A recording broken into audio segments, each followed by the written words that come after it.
নিশির কথা মতো বয়স্ক লোকটা নিজেকে কিছুটা সামলে নেয়। রাস্তার পাশে বসে নিশিকে বলে, আমার মেয়েটা স্কুলে পড়তো, 10-এ পড়ে সে।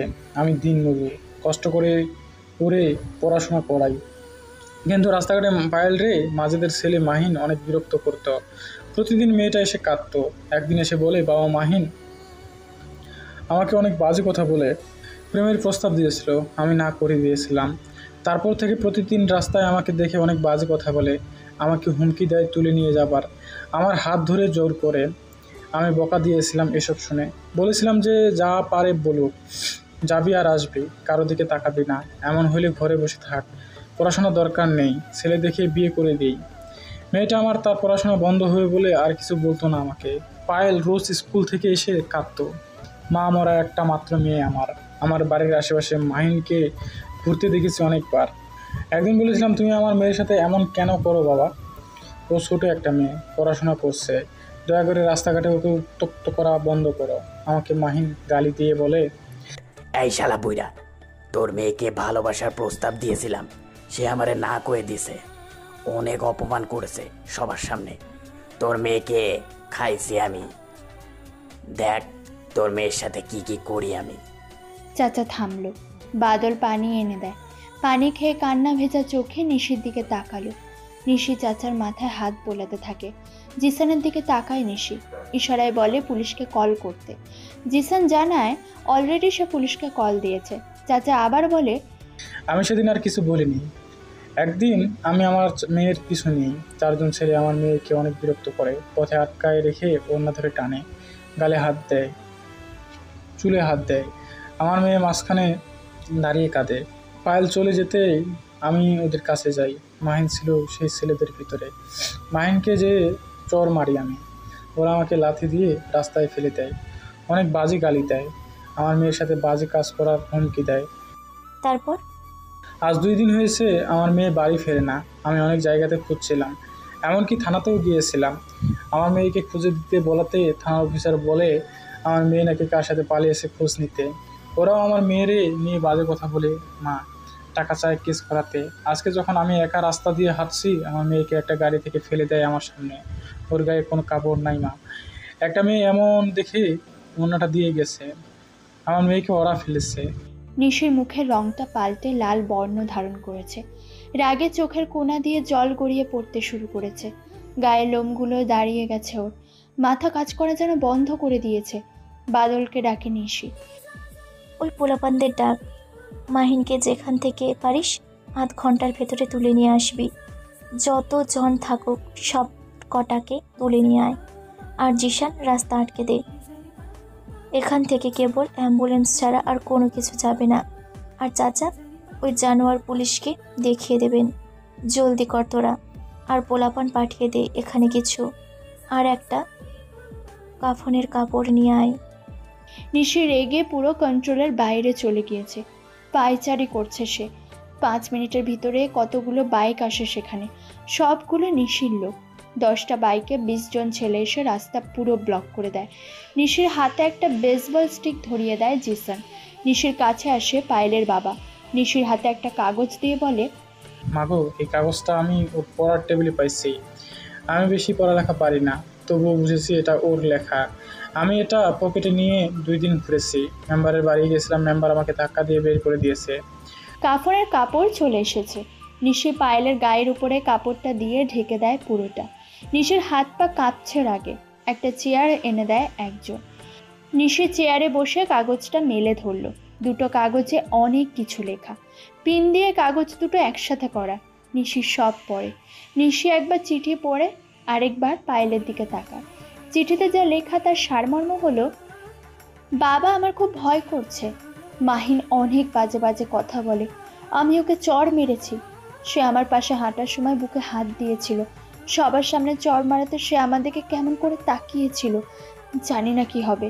2 দিন পার হয়, সে 2 দিন সামনে আসে না, তবে মনে হয় আমার সাথে খারাপ কিছু হতে যাচ্ছে।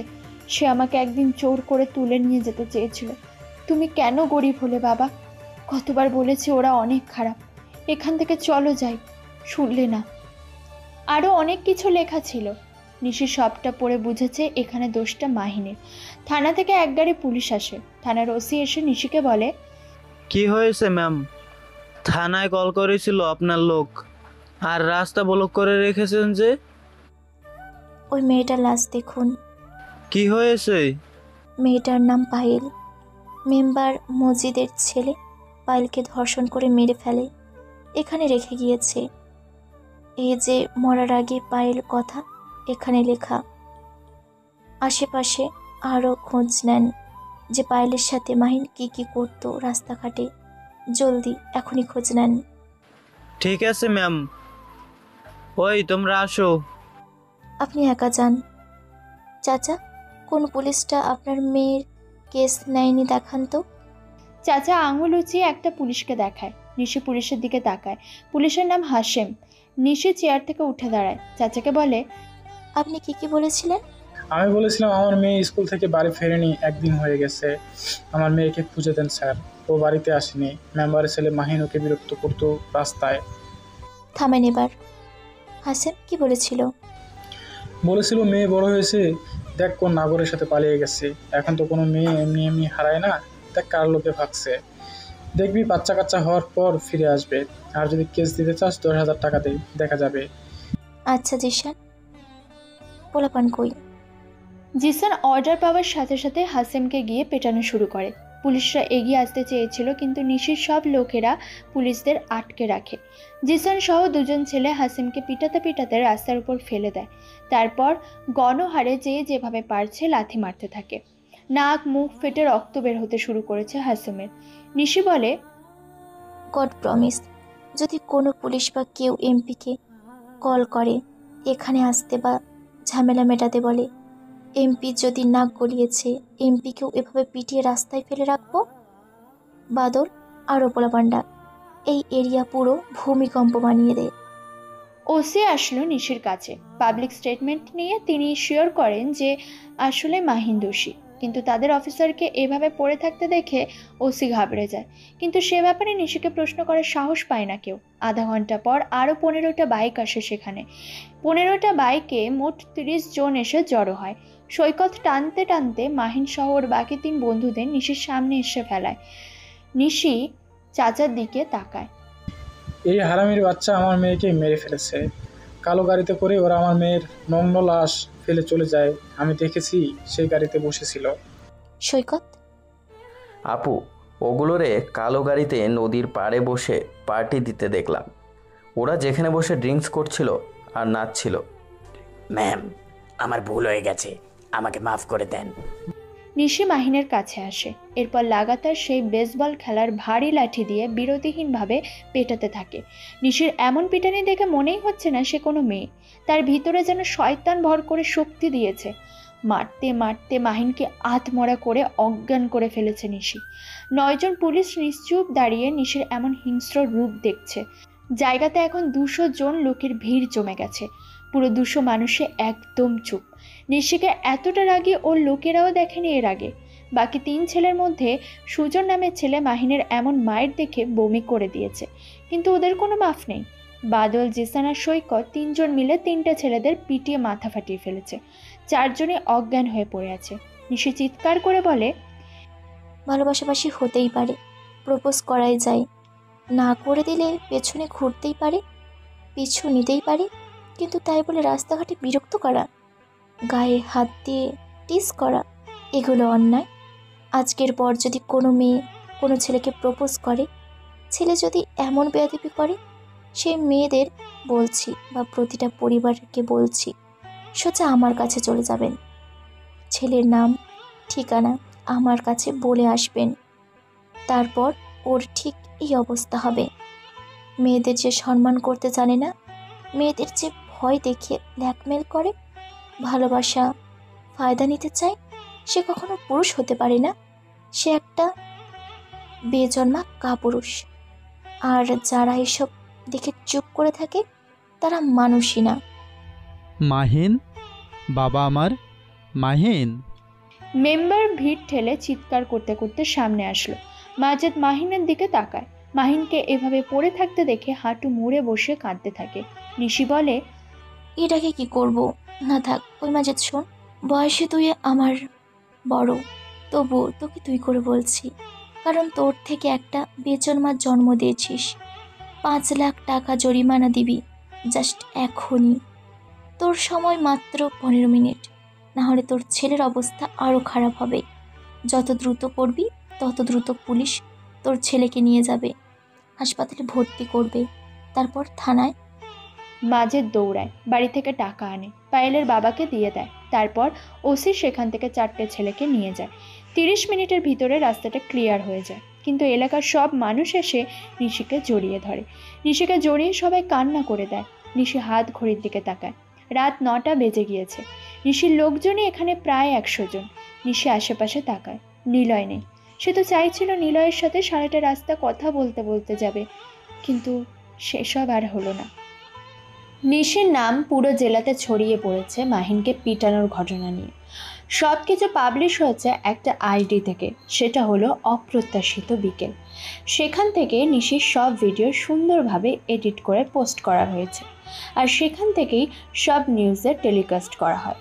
এভাবে নিশির পরিচিতি আরও বাড়তে থাকে। নিশির কাজের প্রতি আয়াজ সাহেব বেশ খুশি, কারণ নিশির মাধ্যমে এখন তিনিও বেশ পপুলার হয়ে যাচ্ছে। নিশির জন্য স্বরাষ্ট্রমন্ত্রী আবার পলাশকে কল দেয়। পলাশ, এই নিশি তো অনেক ঝামেলা করছে, ও বেঁচে কেন আছে? আঙ্কেল, আমি রাজ বলছি, আমাকে একটু সময় দিন। নিশিকে আমি ঠান্ডা মাথায় মারব। ও জানে না ওর সাথে কি কি ঘটতে যাচ্ছে। যেহেতু তুমি বলেছো, তার মানে কাজ হবে, তাহলে আর কোনো চিন্তা নেই আমার। তোমার মতো তুমি এগিয়ে যাও, আমার সব ধরনের সাপোর্ট তুমি পাবেই। ঠিক আছে আঙ্কেল। কবির সাহেব ফোন কেটে দেয়। রাজ ফোনটা তার বাবা পলাশের কাছে দিতে পলাশ বলে, রাজ, কি করতে যাচ্ছিস তুই? ড্যাড, সময় হলো একটা গেমের মতো। গেমের নামটা হলো কাজ। সময় সাপেক্ষে যে যত কাজ করবে সে তত ফল পাবে। গাছের একটা ফল আজ পেকে পড়লে আবার আগামী দিন হবে এমনটা তা নয়। ফল পাড়ার 1 বছর পর আবার সেই দিনেই তুমি গাছে ফল দেখতে পারবে। এটাই হলো সময়। সময়টা আমার কাছে গেমের মতো। আমার উপরে ছেড়ে দাও, আমি কি করি তুমি সেটা দেখো। আর তুমি না রাজনীতি করো। রাজনীতিবিদদের একটা বিশেষ গুণ থাকতে হয়। সেটা কি বলো তো? কি গুণ? সেটা হলো ধৈর্য শক্তি। এটা কেন প্রয়োজন বলো তো? কেন?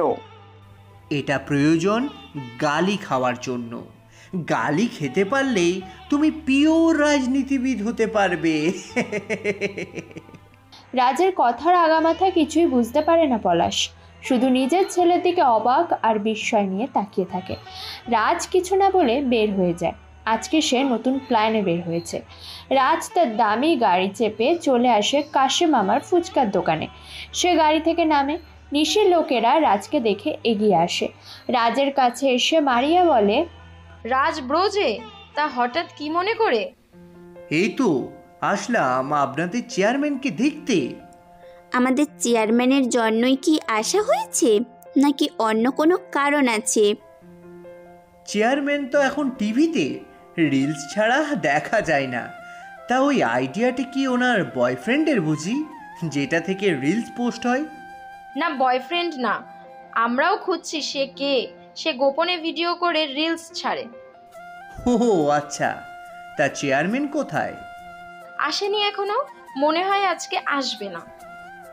ও, সেদিন যে ভালো কাজটা করলেন আপনারা, একজন অসহায় মানুষের মেয়ের ধর্ষণের বিষয়টা বলছি, এই জন্য আসেন, আজকে আপনাদের ট্রিট দেব। কিন্তু কেন? আসলে আমার এসব অরুচিপূর্ণ রাজনীতি ভালো লাগে না। যারা এমন ক্ষমতার অপব্যবহার করে তাদেরকে মারতে চায়, কিন্তু বাবার জন্য পারি না। বাবার বন্ধু মেম্বার মাজেদ, কিভাবে কি বলবো বলেন আপনারা।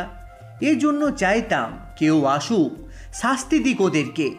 বাবাও সাপোর্ট করতো ওদেরকে, এই জন্য কিছু বলতে পারতাম না। তবে সেদিন আপনাদের সবার যে কাজটা দেখলাম, তাতে আমার সাহস বাড়ছে। আর আপনাদের সাথে কথা বললে সাহস একটু বাড়বেই। এছাড়া কোনো কারণ নেই এখানে আসা। ও এই ব্যাপার, তাহলে কোনো বিষয় না। আসেন একসাথে বসি। সবাই কাশেম মামার ফুচকার দোকানে আসলো। জিসানরা 15 জন মতো হবে। রাজ সবার জন্য 2 প্লেট করে ফুচকার অর্ডার করে, সাথে কোল্ড ড্রিঙ্কস। সবাই বেশ মজা করে আড্ডা দিতে দিতে খায়। রাজ কিছু সময়ের মধ্যেই ওদের সাথে মিশে যায়, আপনি থেকে তুমিতে আসে। সবাই খুশি ওদের টিমে নতুন মেম্বার্স পেয়ে। রাজের উদ্দেশ্যে রাজ এগিয়ে যাচ্ছে। রাজ সবার থেকে বিদায় নিয়ে চলে আসে। আয়ার সাহেব বসে আছেন। অ্যানিমাস জিমেইলে মেসেজ করেছে তাকে। আয়ার সাহেব বলে, অ্যানিমাস, নগর হাসপাতালের যত ডকুমেন্টস আছে সেটা তুমি কবিরের কাছে পাঠিয়ে দিবা, যেন সে দেখে, আর দেখার পর নক করে আমাকে, আমি ব্ল্যাকমেইল করতে চাই। কিন্তু আপনি ধরা পড়ে যাবেন আয়ার সাহেব। দেশে অ্যানিমাসের প্রভাব বাড়ছে।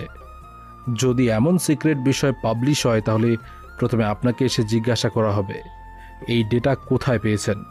কারণ স্বরাষ্ট্রমন্ত্রী তো এমনি এমনি আপনাকে ছেড়ে দেবে না, তাই না? সে অবশ্যই কারণ বের করে।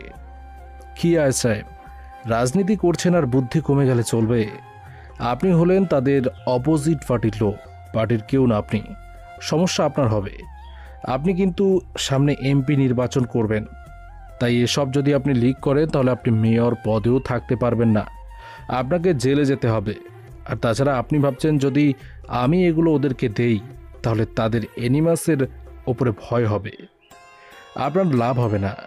আপনার লাভ হতে হলে অ্যানিমাসকে ইনভলভ হওয়ানো যাবে না। তাই এটা এখন রেখে দিন, সময় বুঝে পাবলিশ করবেন।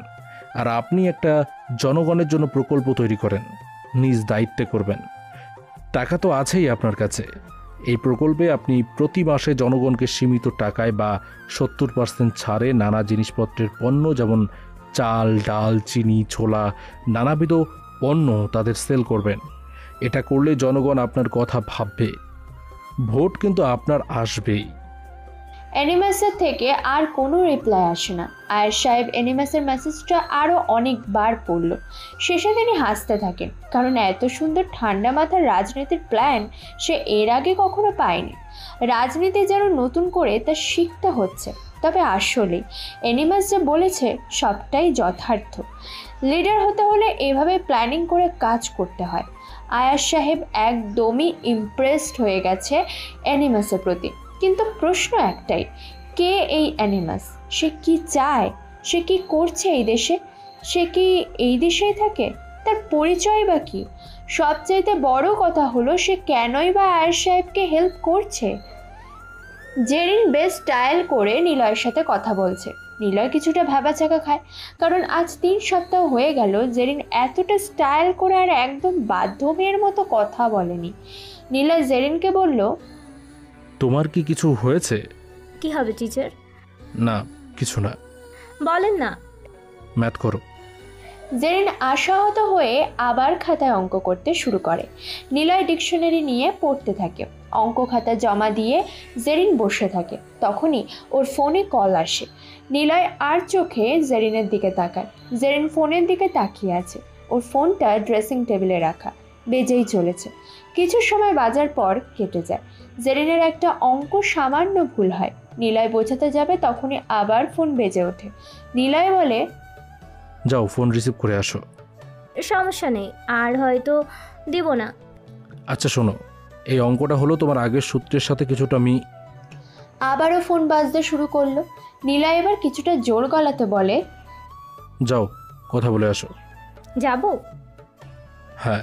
জেরিন ফোনের কাছে যায়, রিসিভ করে ফোন। রিসিভ করেই জেরিন বলে, কি সমস্যা আপনার? ফোন কেন দিচ্ছেন বারবার? বলছি না আমি একজনকে ভালোবাসি, আমি তার জন্য অপেক্ষা করব। আপনি যতই প্রপোজ করুন আমার তাতে কিচ্ছু যায় আসে না। যদি আরেকবার কল করেছেন আপনার খবর আছে বলে দিলাম। আর আমি পড়ছি, পড়ার মধ্যে কল বিরক্তিকর, রাখেন ফোন। জেরিন ঝাড়ি দিয়ে ফোনটা কেটে দেয়। নিলয়ের কাছে আসে। নিলয়কে বলতে শুরু করলো, উফ, আর বলবেন না টিচার, ছেলেটা আমার 2 ইয়ারের সিনিয়র, কিন্তু আমার পিছনে 1 বছর ধরে পড়ে আছে। কোথা থেকে যে নাম্বারটা পেয়েছে কে জানে, ফোন দিয়ে দিয়ে বিরক্ত করছে। কিন্তু আমি একজনকে অনেক ভালোবাসি, কিন্তু সে জানে না। আচ্ছা টিচার, একতরফা ভালোবাসা কি উচিত? নিলয় ভুরু কুঁচকে তাকায় জেরিনের দিকে। জেরিন নিলয়ের দিকেই তাকিয়ে আছে। নিলয় বলে, এসব আমি জানি না, পড়াশোনাতে মন দাও, তোমারই ভালো হবে। হুম। নিলয় পড়ানো শেষ করে তাড়াতাড়ি বাড়ি থেকে বের হয়। নিশিকে বাইরে বসে থাকতে দেখে সে। নিশি ডাকে নিলয়কে। নিলয় নিশির কাছে আসে। টিচার, সরি, সেদিন আপনার সাথে যাচ্ছিলাম, কিন্তু রাস্তায় ঝামেলা হলো। সমস্যা নেই, আপনি অনেক ভালো কাজ করেন সমাজের জন্য।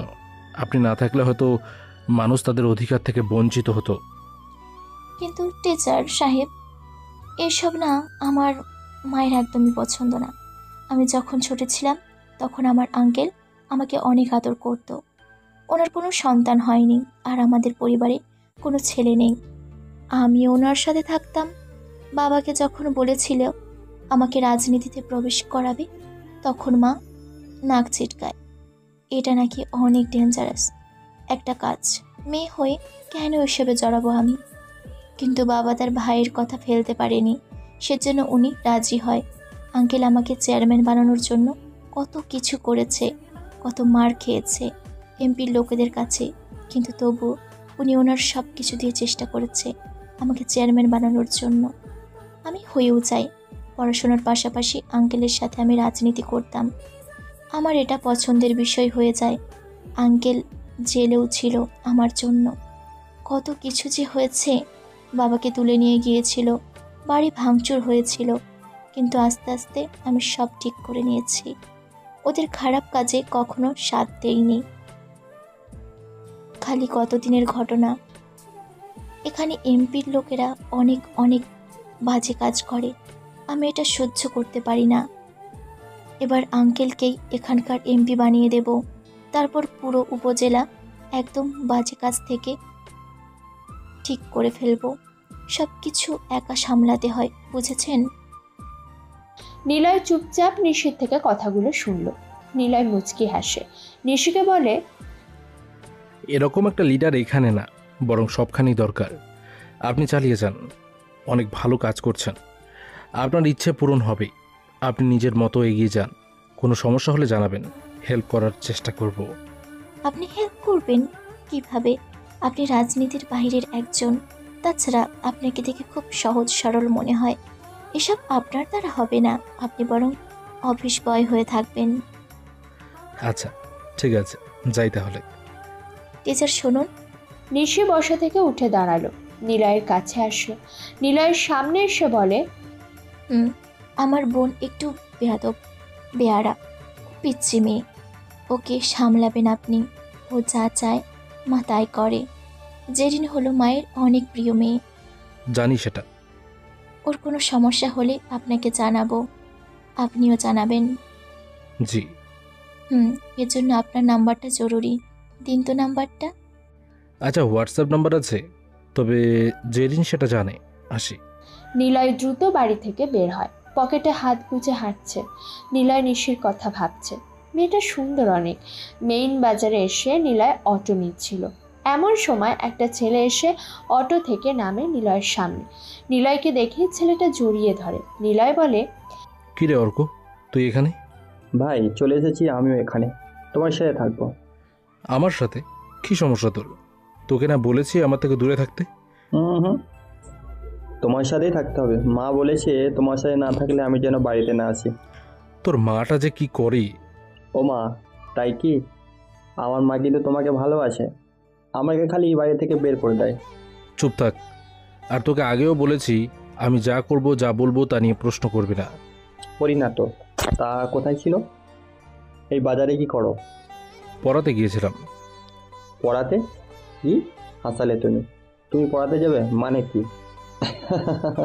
হাসবি না, মুখটা বন্ধ রাখ তুই। হ্যাঁ, ফুচকা খাও, তারপর বন্ধ রাখবো। তুই কেন আসলি রে? তোর জন্য ঝামেলায় পড়বো। চুপ করো। তখন আমার জন্য তুমি ঝামেলাতে পড়ো না, বরং সব। চুপ থাক রে ভাই। নিলয় অর্কের হাত ধরে ফুচকার দোকানে নিয়ে আসে। নিলয়কে দেখে কাশেম মামা এগিয়ে আসে। নিলয় অর্ককে নিয়ে একটা টেবিলে বসলো। নিলয় বলে, বেশি বক বক করবি না। কাকিমা কেমন আছে বল? ভালো আছে, তবে তোমার জন্য মনে হয় ভালো থাকবে না। খালি নীল নীল করে। মাঝে তোমাকে নীল বলে ডাকে, সেটা আর কেউ ডাকে না। কেমন আছো বাবা? নিশিমার লগে তোমার দেখা হয়েছে? হ্যাঁ চাচা, হয়েছে। আমি তো ওনার বাড়িতে পড়াতে যাই। তাই নাকি? তাহলে তো ভালো হয়েছে। কি নিবা কও? ওর জন্য ফুচকা দেন, আমাকে চা দেন। নিশিরা কে ভাইয়া? নিশিকে চিনো না? নিশি হইল আমাগো চেয়ারম্যান এলাকার। তোমার ভাই নিশিমাকে বাঁচিয়েছিল অ্যাক্সিডেন্টের থাইকা। তারপর নিশিমা তোমার ভাইকে খুঁজছিল। নিশি দেখতে অনেক সুন্দর। হ্যাঁ, তা সুন্দর তো আছেই। আমাকে এই চুপ, চাচা জানতো। ওর প্রশ্নের জবাব দেবেন না, জলদি আনেন। নিলয়ের কথা শুনে কাশেম মামা হাসতে হাসতে চলে যায়। নিলয় অর্কের মাথায় গাঁটটা দেয়। নিলয় বলে, বেশি না বকে তোকে যেটা বলছিলাম সেটা কত দূর? সব রেডি আছে, যখনই চাইবা পাওয়া। ঠিক আছে, ঠিক মতো কাজ করো। কাজের বেলাতে আমি সিরিয়াস ব্রো, চিন্তা নাই। নিলয় কিছু বলল না। অর্কের ফুচকা চলে আসে। তারপর ওরা চা ফুচকা খেয়ে বিল দিয়ে সেখান থেকে চলে আসলো। রাজ চোখ বন্ধ করে আছে। তিন্নিকে ডাকে সে। তিন্নি আসলো। কিছু বলবা ভাইয়া? তোর পেছনে দেখলাম একটা ছেলে ঘুরে বেড়ায়, তুইও তাকে পাত্তা দিস? ঘটনাটা কি? ওহো, ছেলেটার নাম জিসান, ভালো একটা ছেলে, আমার মতোই। ওহো, ছেলেটাকে কিভাবে চিনিস? ওই যে মোড়ের মাথায় ফুচকার দোকান আছে না, রাজীবের যে রেস্টুরেন্ট ছিল সেটা বন্ধ করার পর ফুচকার দোকান হয়েছে, এখান থেকেই পরিচয়। রাজীব? হ্যাঁ, রাজীব রাজীব। তা রাজীবকে তো দরকার। যাই হোক, জিশান হলো নিশি চেয়ারম্যানের লোক, ভালো ছেলে। ঠিক আছে, কিন্তু ড্যাড জানলে সমস্যা আছে বলে দিলাম। জানবে না। আচ্ছা যা, আর ধন্যবাদ। কেন? রাজীবের কথাটা মনে করিয়ে দিলি। যা এখন। রাজ বাড়ি থেকে বের হয়। রাজীবকে সে থানা থেকে ছাড়াবে, কারণ একটা তো আছে, নিশির প্রতি রাজীবের একটা রাগ আছে, সেটাই তো দরকার। আজ সকাল থেকে বাংলাদেশের ভিতরে সকল সিম এক প্রকার কল ব্লক করে দেওয়া হয়েছে। মানে এ দেশে যতগুলো সিম ওপেন আছে সেই সিমে কল বা কোনো মেসেজ আসবে না। ডাটা কানেকশনও বন্ধ। অ্যানিমাস সব কিছু বন্ধ করে দিয়েছে। বাংলাদেশের তথ্য সেবা মন্ত্রী পুলক হাসান সারাদিন তার টিম নিয়ে ডেটা ওপেনের অনেক চেষ্টা করেছে, কিন্তু কোনোভাবেই সেটা কার্যকর হয়নি। সাধারণ জনগণ বিপাকে পড়েছে। রাত 12টা বাজে। আজ পুরো দিন সিমে না এসেছে কোনো মেসেজ, না এসেছে কোনো কল, না কাউকে কল করা গিয়েছে, আর না কোনো কিছু কোড ডায়াল করে চেক করা গিয়েছে। সবই অফ। কিন্তু রাত 12টা বাজার সাথে সাথেই সবার ফোনে একটা মেসেজ আসে। বাংলাদেশের আনাচে কানাচে যত জায়গাতে যেখানে পারে ফোনে সিম চালায় তাদের সবার ফোনে একটি বার্তা পাঠানো হয়েছে। ছোট থেকে শুরু করে বড়দের সবার ফোনেই একই রকম মেসেজ। মেসেজটি দিয়েছে অ্যানিমাস। হ্যালো এভরিওয়ান, আমি অ্যানিমাস, দ্য লিডার অফ হ্যাকার। সাল 2016। এই সালে প্রথম তথ্যমন্ত্রী এই মিস্টার পুলক হাসান। তার একটা গুণ আছে, আর সেই গুণের দ্বারা সে কি করেছে জানেন? সে তার সৎ বোনকে ধর্ষণ করে। শুনতে খারাপ লাগলেও সেটাই সত্য। টিভি অন করেন, দেখবেন আপনারা। তবে সেই কাজের জন্য দেশের অনেক পুলিশ আইনজীবীদের টাকা দিয়ে মুখ বন্ধ করে রেখেছিল, কিন্তু এবার সেটা হবে না। আমি সেই টাকা ওর কাছে থাকতে দেব না। আমি সেই টাকাগুলো হ্যাক করব। কিভাবে? আসেন দেখাই। দেশের 10 কোটি মানুষই তাৎক্ষণিক টিভির সামনে বসে যায়। আস্তে আস্তে দেশের সবাই টিভি দেখতে শুরু করে। অ্যানিমাস যে খেল দেখাচ্ছে সেটা দেখতে অনেক বেশি ভালো লাগছে জনগণের, কারণ অ্যানিমাস এমন মানুষদের টার্গেট করছে যারা কালো টাকা জমিয়ে নিজেদের ব্যাংক ব্যালেন্স ভরিয়ে রেখেছে। অ্যানিমাস হাঁটছে, লাইভ চলছে টিভিতে। সে হাঁটতে হাঁটতে চন্দ্রা ব্যাংকের সামনে চলে আসে। এটা অনেক বড় একটি ব্যাংক। হিসাব অনুসারে এই ব্যাংকে 2 থেকে 4 হাজার কোটি টাকা আছে। অ্যানিমাস ব্যাংকের সামনে এসে ক্যামেরাটা সেদিকে রাখে। ক্যামেরাটা যেন বেশ উঁচু জায়গাতে। অ্যানিমাস বলে, আমি আছি চন্দ্রা ব্যাংকের ঠিক সামনে, 17 তলা ভবনের ছাদে।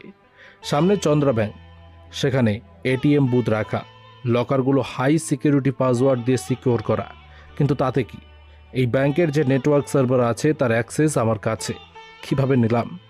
সেখানকার ম্যানেজারের দ্বারা। ম্যানেজারের জিমেইলে একটা পরকীয়ার ভিডিও সেন্ড করেছিলাম, মানে তার বউয়ের নাম করে। সে ওটাতে ক্লিক করে, তারপর তার ফোনে সব তথ্য আমার কাছে চলে আসে।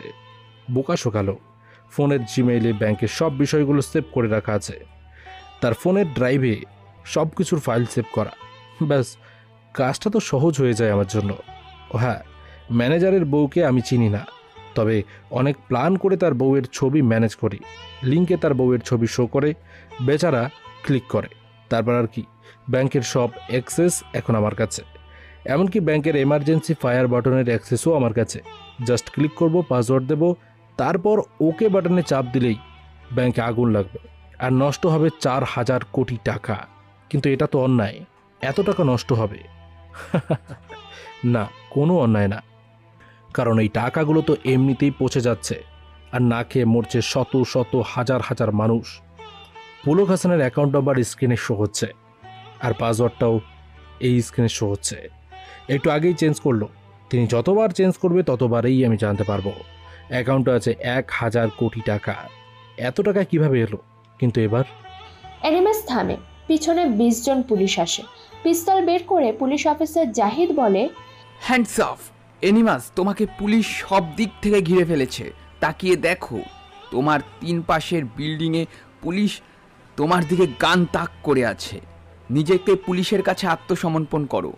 লাইভ টেলিকাস্ট হচ্ছে টিভিতে, পুলিশকেও দেখানো হচ্ছে। হেলিকপ্টার দিয়েও চারপাশ ঘিরে রাখা হয়েছে অ্যানিমাসকে। অ্যানিমাস হাসতে থাকে। সবাই ভয় পেয়েছে, কারণ দেশের সাধারণ জনগণ চায় না যে অ্যানিমাস ধরা পড়ুক, কারণ ওরা যা পারছে না তা অ্যানিমাস একা করে দিচ্ছে। আয়াস সাহেবও চুপচাপ বসে আছে। অ্যানিমাস এবার ধরা পড়ে গেলে সব শেষ। কি হবে এখন ওর? কিন্তু অ্যানিমাস হাসছে কেন? অ্যানিমাসের হাসির শব্দ টিভিতে শোনা যাচ্ছে। অনেক পুলিশ ফোন হাতে লাইভটা দেখছে। অ্যানিমাস বলে, just now the account has been hacked. তার অ্যাকাউন্ট এখন জাস্ট এমটি। এমন সময় জাহিদের কানে অডিও ব্লুটুথ থেকে পুলক অর্ডার দেয়, শুট দ্য বাস্টার্ড। জাহিদ সাথে সাথে সব পুলিশদেরকে চিৎকার করে বলে, ফায়ার। আর ঠিক তখনই 1000 খানিক গুলি এসে লাগে অ্যানিমাসের বুকে। আর অ্যানিমাস এতগুলো গুলি খেয়ে ছাদের থেকে সোজা নিচে পড়ে। 17 তলার ছাদ থেকে নিচে পড়েছে, আবার এতগুলো গুলিও খেয়েছে। অ্যানিমাস মরে গেছে এটা শিওর। টিভির স্ক্রিনও অফ হয়ে যায়। আয়াস সাহেব বসা থেকে উঠে দাঁড়িয়েছে। সবগুলো পুলিশ ছাদ থেকে নিচে নামে। অ্যানিমাসের লাশের ওখানে আসে। অ্যানিমাস পড়ে আছে রাস্তার উপরে, মুখটা মাটির দিকে করে। 20 মিনিট পার, জাহিদ আসে লাশের কাছে। ঠিক সেই সময় ফোন বেজে ওঠে সেখানে থাকা সবার। ফোনে লাগাতার নোটিফিকেশন আসতে শুরু করে। নোটিফিকেশনের উপরে ক্লিক করে জাহিদ। সবাই একই কাজ করে। টিভিতে লাইভ দেখানো হচ্ছে। আবার একটা হাসির শব্দ শোনা যাচ্ছে, তবে স্ক্রিনে কাউকে দেখা যাচ্ছে না। স্ক্রিনটা জাস্ট ডার্ক হয়ে আছে। টিভিতেও একই রকম হয়ে আছে, শুধু কেবল বিদঘুটে হাসির শব্দ শোনা যাচ্ছে। ঠিক তখনই স্ক্রিন ঝিরঝির করতে শুরু করে। তারপর 1, 2, 3 কাউন্টডাউন করতে করতে 5 সেকেন্ড পর কারো হাঁটার দৃশ্য দেখা যায়। একটা চেয়ার দেখতে পায় সবাই। সেই কেউ একজন সেই চেয়ারটাতে এসে বসলো। ক্যামেরার ফোকাস একটু একটু করে উপরের দিকে যেতে থাকে। মুখের কাছে আসতেই একটা হ্যাকার মাস্ক পরা কাউকে বসে থাকতে দেখা যায়। বুক থেকে জ্যাকেটের চেইন খুলে ফেলা হয়। কালো গেঞ্জি পরা আর উপরে লেখা অ্যানিমাস। সবাই চমকে ওঠে। অ্যানিমাস যদি এখানে থাকে তাহলে পুলিশ কাকে গুলি করে মারল? অট্ট হাসি ভেসে ওঠে সবার কানে। অ্যানিমাস হাসতে হাসতে বলে, হ্যালো পুলক সাহেব, তোর আর তোর প্ল্যান কাজে লাগলো না। তোর 1,000 কোটি টাকা এখন আমার কাছে। কোন অ্যাকাউন্টে ট্রান্সফার হয়েছে সেটাও খুঁজে বের করতে পারবি না। গুড বাই গাইজ, আবার দেখা হবে কোনো একদিন। অ্যানিমাস স্ক্রিনের থেকে চলে যায়। লাইভ বন্ধ হয়ে গেল। জাহিদ অ্যানিমাসের লাশকে সরাতেই দেখতে পায় এটা একটা পুতুল। তাহলে এটা ছিল অ্যানিমাসের মাস্টার প্ল্যান। আয়াস সাহেব যেন হাফ ছেড়ে বাঁচে। অ্যানিমাস বেঁচে আছে, তাহলে সব কিছু ঠিক আছে। এবার নতুন কিছু হবে। তারপর রাজ আগের সেই রেস্টুরেন্ট মালিককে থানা থেকে ছাড়িয়ে আনে। রাজ গাড়িতে বসে আছে।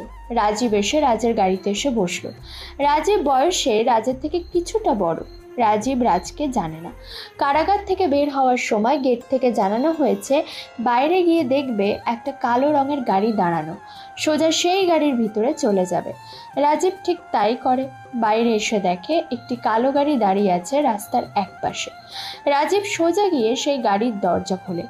রাজকে বসে থাকতে দেখে সে। রাজ ইশারায় গাড়িতে উঠতে বলল। রাজীব গাড়িতে উঠে বসে। নিশিকে চেনো তুমি? নিশি মানে ওই চেয়ারম্যান নিশি? হ্যাঁ, ওই নিশি। হ্যাঁ, কেন চিনব না? ওটাকে সুযোগ পেলে বোঝাবো আমি কি করতে পারি। বেটির অনেক দেমাগ, এক ঝটকাতে ওর দেমাগ আমি কমিয়ে দেব। গুড, এর জন্যই তো তোমাকে ছাড়ানো। আমি তোমাকে যা যা বলবো তাই করবে।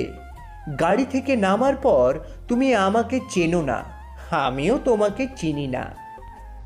মানে আপনি আমাকে ছাড়িয়েছেন নিজের জন্য? নিশিকে রাস্তা থেকে সরাতে হবে, যেটা তুমিও চাও আর আমিও চাই। তাই তোমাকে ছাড়ানো হয়েছে। আমি কে আর তোমাকে আর পুলিশ ধরবে না এমনটা ভাবা বন্ধ করো। আমার কাজ না হলে তোমাকে পুলিশ আবার ধরবে। তাই নিশিকে পথ থেকে সরাও, তাকে বেইজ্জতি করো আর তার উপর নজর রাখো। সে কি কি করে সেগুলো আমাকে জানাবে। ওকে, এগুলো করলে আমি জেলে যাব না তো আর? তাছাড়া আমার কাছে টাকা নেই, কিভাবে থাকবো? তোমাকে প্রতি মাসে বেতন দেওয়া হবে এই কাজের জন্য। আমি চাইলে অন্য লোক রাখতে পারতাম, কিন্তু তোমাকে রাখছি কেন জানো? কেন? তা তোমাকে বলা যাবে না, নিজেই বুঝতে পারবে। নামো এখন, সামনেই নিশিদের আড্ডার জায়গা। রাজীবকে নামিয়ে দেয় রাজ। তারপর গাড়ি নিয়ে সেখান থেকে চলে আসে। নিলয় বারান্দায় এসে ফুল গাছে পানি দিচ্ছে। হঠাৎ রাস্তায় পাশের চায়ের দোকানে কয়েকজনকে বসে থাকতে দেখে নিলয়। লোকগুলো চেনা, নিশি, জেসন, মারিয়া আর বাদল বসে আছে। নিলয় ওদেরকে দেখেই অবাক হয়, ওরা এখানে কি করছে? নিশি তাকায় উপরের দিকে, নিলয়কে দেখে বারান্দায় দাঁড়িয়ে গাছে পানি দিচ্ছে। দুজনের চোখে চোখ পড়তে নিশি হাত ইশারায় হ্যালো বলে। নিলয় তাড়াতাড়ি বারান্দা থেকে ভিতরে আসলো। অর্ক ঘুমোচ্ছে। অর্ক ওঠার আগে নিশিকে বিদায় করতে হবে এখান থেকে, না হলে সমস্যা আছে। তাড়াতাড়ি নিলয় নিচে চলে আসে। সোজা চায়ের দোকানে এসে নিশির সামনে দাঁড়ায়। জিসান বলে, ওরে বাপরে, ওই তোরা দেখলি আগের দিনে কি হতো? নায়ক নায়িকার বাড়ির সামনে ঘোরাঘুরি করতো, নায়ক নায়িকার পিছু নিত, নায়ক নায়িকার নাম্বারে কল করে বিরক্ত করত। কিন্তু এখানে দেখ সব কিছু উল্টো। আমাদের নায়িকা তো তার নায়কের জন্য সোজা আমাদের টেনে নিয়ে চলে এসেছে। আর নায়কেরও কি টান রে, দেখ সোজা 4 তলা থেকে নিচে চলে এসেছে। উফ, কি প্রেম, কি ভালোবাসা! ওয়াও, এদের ভালোবাসা দেখে আমি শিহরিত। আই অ্যাম মিসিং তেমনি। জিশান চুপ। আপনি এখানে? এদিকে আসছিলাম একটা কাজে, আপনাকে দেখলাম গাছে পানি দিতে, তাই দাঁড়িয়েছি। আচ্ছা, সামনের দিকে চলেন, হেঁটে কথা বলি। নিলয়ের কথা শুনে নিশি অবাক। যে ছেলে চুপচাপ থাকে সে নাকি বলে সামনে হাঁটতে হাঁটতে কথা বলবে। নিশি আর নিলয় আগে আগে হাঁটছে, পিছনে জিসানেরা আসছে। নিলয় বলে, এবার বলুন সত্যি সত্যি কেন এসেছেন এখানে? ওই যে তখন বললাম, আবার কি? আমার মনে হয় আপনি মিথ্যে বলছেন। হ্যাঁ বললাম মিথ্যা, সত্যিটাও বলবো না, তাতে কি হয়েছে? না, কিছু না, কিন্তু যতটুকু মনে হচ্ছে আপনি আমার থেকে গুরুত্ব পেতে চাইছেন, এটা কিন্তু ঠিক না। কেন এমন মনে হলো? পাল্টা প্রশ্ন না করে ঠিকভাবে কথা বলুন। আমার তো মনে হচ্ছে আপনি আমাকে পছন্দ করেন, তাই না? হ্যাঁ করি, কিন্তু আপনাকে গ্রহণ করা আমার পক্ষে সম্ভব না। কেন? আপনি কি সিঙ্গেল না? আমার কোনো মেয়ে বন্ধু নেই। তাহলে আপনার ফ্যামিলি কি গরিব? না, এমনটাও না, কিন্তু আপনি যেটা বুঝতে পারছেন না সেটাই সমস্যা হতে যাচ্ছে। আপনি আরও ভাবুন, আর বাড়িতে সামনে আসবেন না, মানুষজন কি বলবে? কেউ কিছুই বলবে না। আর শুনুন, কালকে কিন্তু 25শে ডিসেম্বর, মনে থাকে যেন, আপনাকে দাওয়াত দেওয়া হয়েছে, চলে আসবেন। নিশি আর দাঁড়ায় না সেখানে, জিসানদের ডেকে সেখান থেকে চলে যায়। নিলয় নিশি চলে যাওয়ার দিকে তাকিয়ে আছে। আজকে পড়াতে যেতে হবে ওর। নিলয় সেখান থেকে চলে আসে। গণমাধ্যমের সামনে রাষ্ট্রপতি, তথ্য প্রতিমন্ত্রী বসে আছেন। টিভিতে তাদের ইন্টারভিউ নেওয়া হচ্ছে, সেটাই দেখানো হচ্ছে। সাদিক নামের সাংবাদিক প্রশ্ন করলো, আচ্ছা স্যার, ওই যে এতগুলো টাকা হ্যাক করে আপনাদের থেকে অ্যানিমাস নিয়ে গেল, আপনারা চুপ কেন? মিডিয়ার সামনে কেন এসে এসব নিয়ে কথা বলছেন না? তবে কি আপনারা জানতেন এটাই হবে? সাদিকের প্রশ্ন শুনে দুজনে চুপ হয়ে গেছে।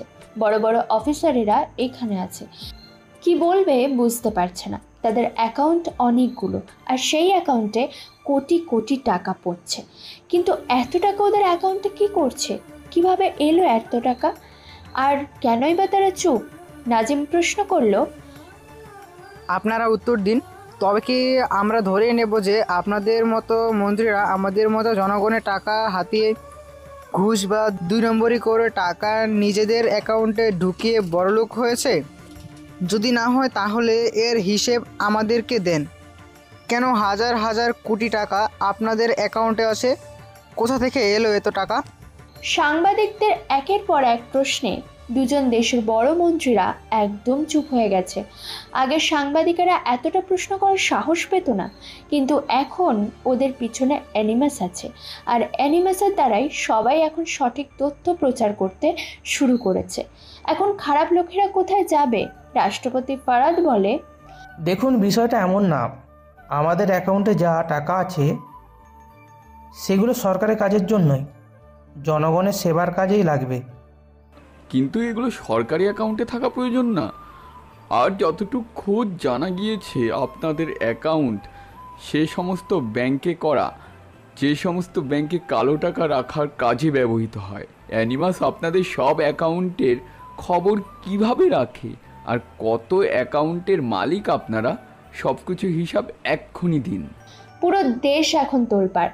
অ্যানিমাস সবার মুখোশ খুলে দিতে শুরু করেছে।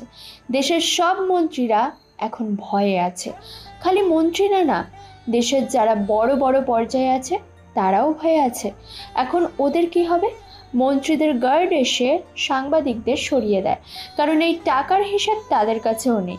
এই টাকা বাইরের দেশেও পাঠাতে পারছে না। অ্যানিমাস সব কিছুর অ্যাক্সেস রেখে দিয়েছে। 100 কোটি টাকার অ্যাকাউন্টে যাদের আছে তারা কোনো প্রকার ইল্লিগাল ওয়েতে টাকা ওঠাতেই পারছে না। নিলয় পড়াতে আসলো, জেরিনের সামনে বসে আছে।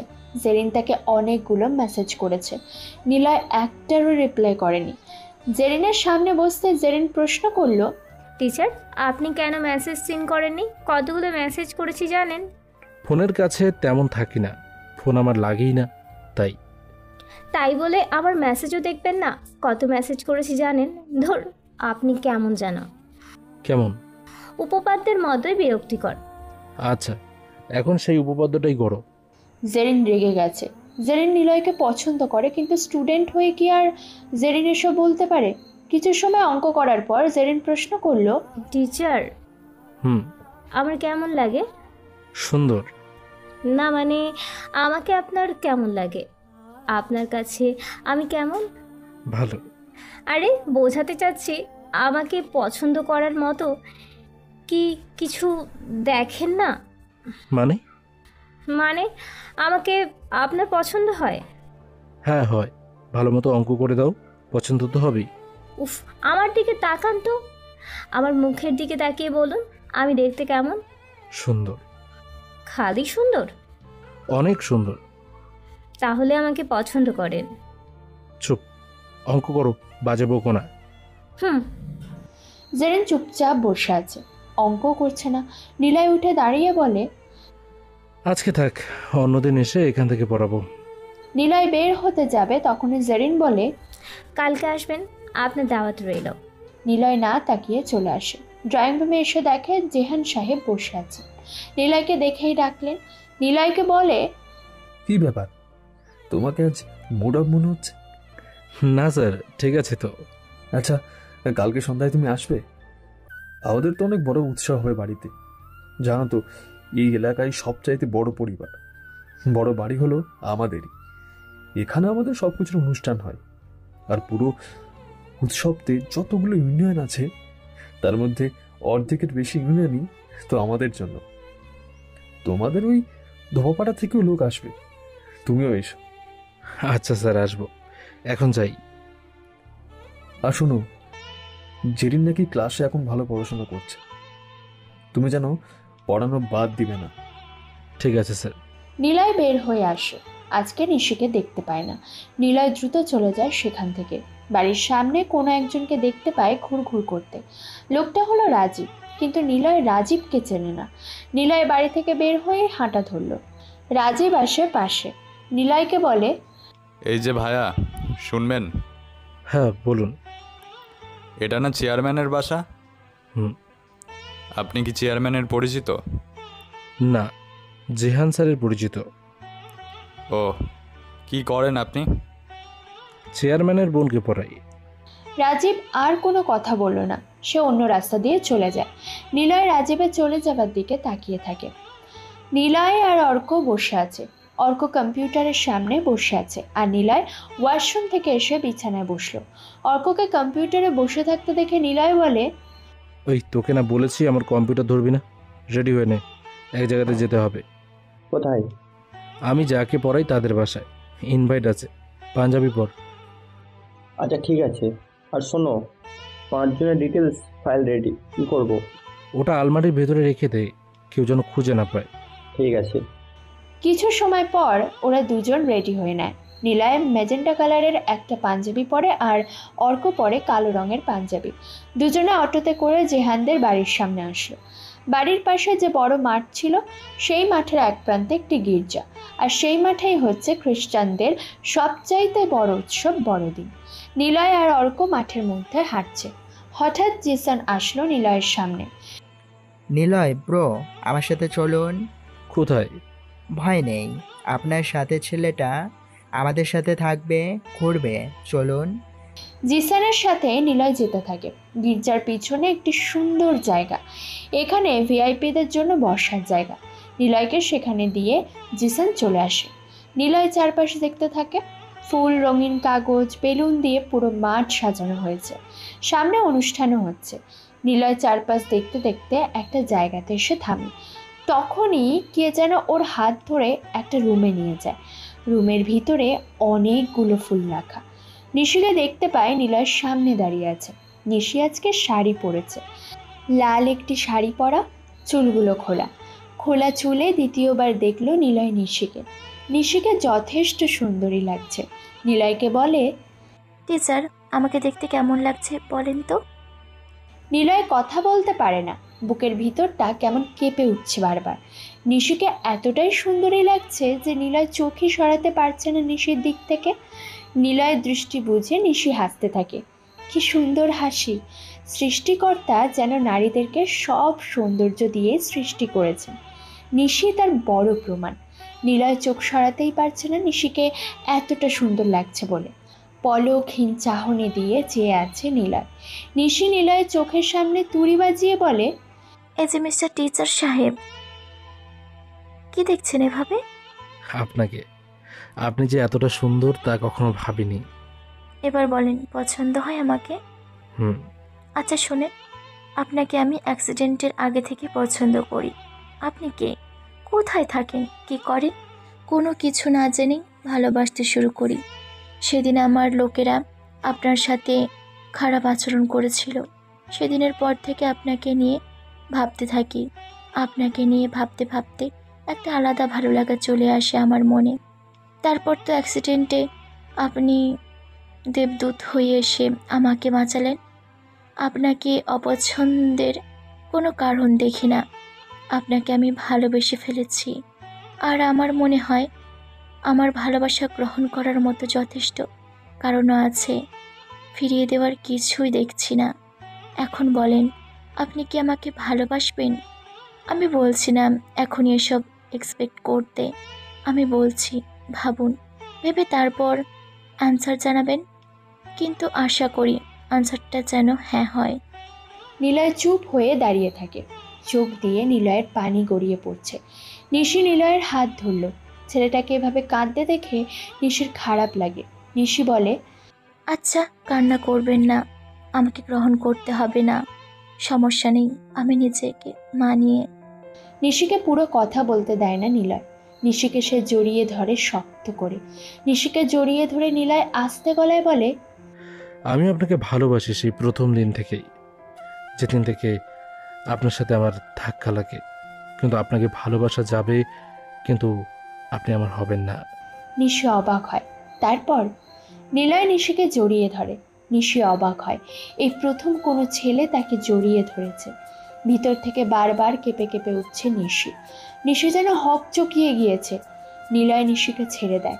নিশির মুখে 2 হাত রেখে নিশির চোখের দিকে তাকিয়ে বলল, নিশি, আমিও তোমাকে ভালোবাসি, কিন্তু আমি তোমার জন্য নিষিদ্ধ, তুমিও আমার জন্য নিষিদ্ধ। মানে কেন? এটা কেন বলছো তুমি? বলছি তার কারণ আছে। আমি কি দেখতে খারাপ? না। আমি কি এমনিতে অনেক খারাপ? না তো। তোমার কি রাজনীতি পছন্দ না? আমি কি রাজনীতি ছেড়ে দেব? না, এসব কিছুই না। তাহলে কি? ও, বুঝতে পারছি, আমার ছোট বোনকে পড়াও। আমার বাবা তোমাকে বকা দেবে এসব? না, এটাও না।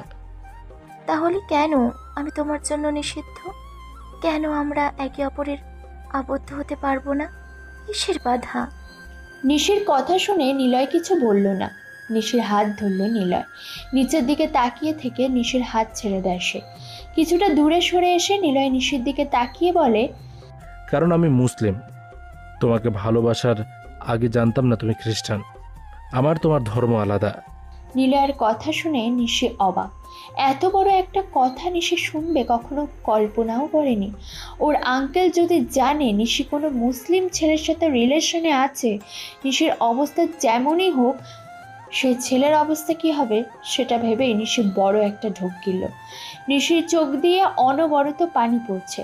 নির্বাক চাহনিতে তাকিয়ে থাকে নিশি নিলয়ের দিকে। নিলয়ের কান্নার মানে এখন নিশি বুঝতে পারছে।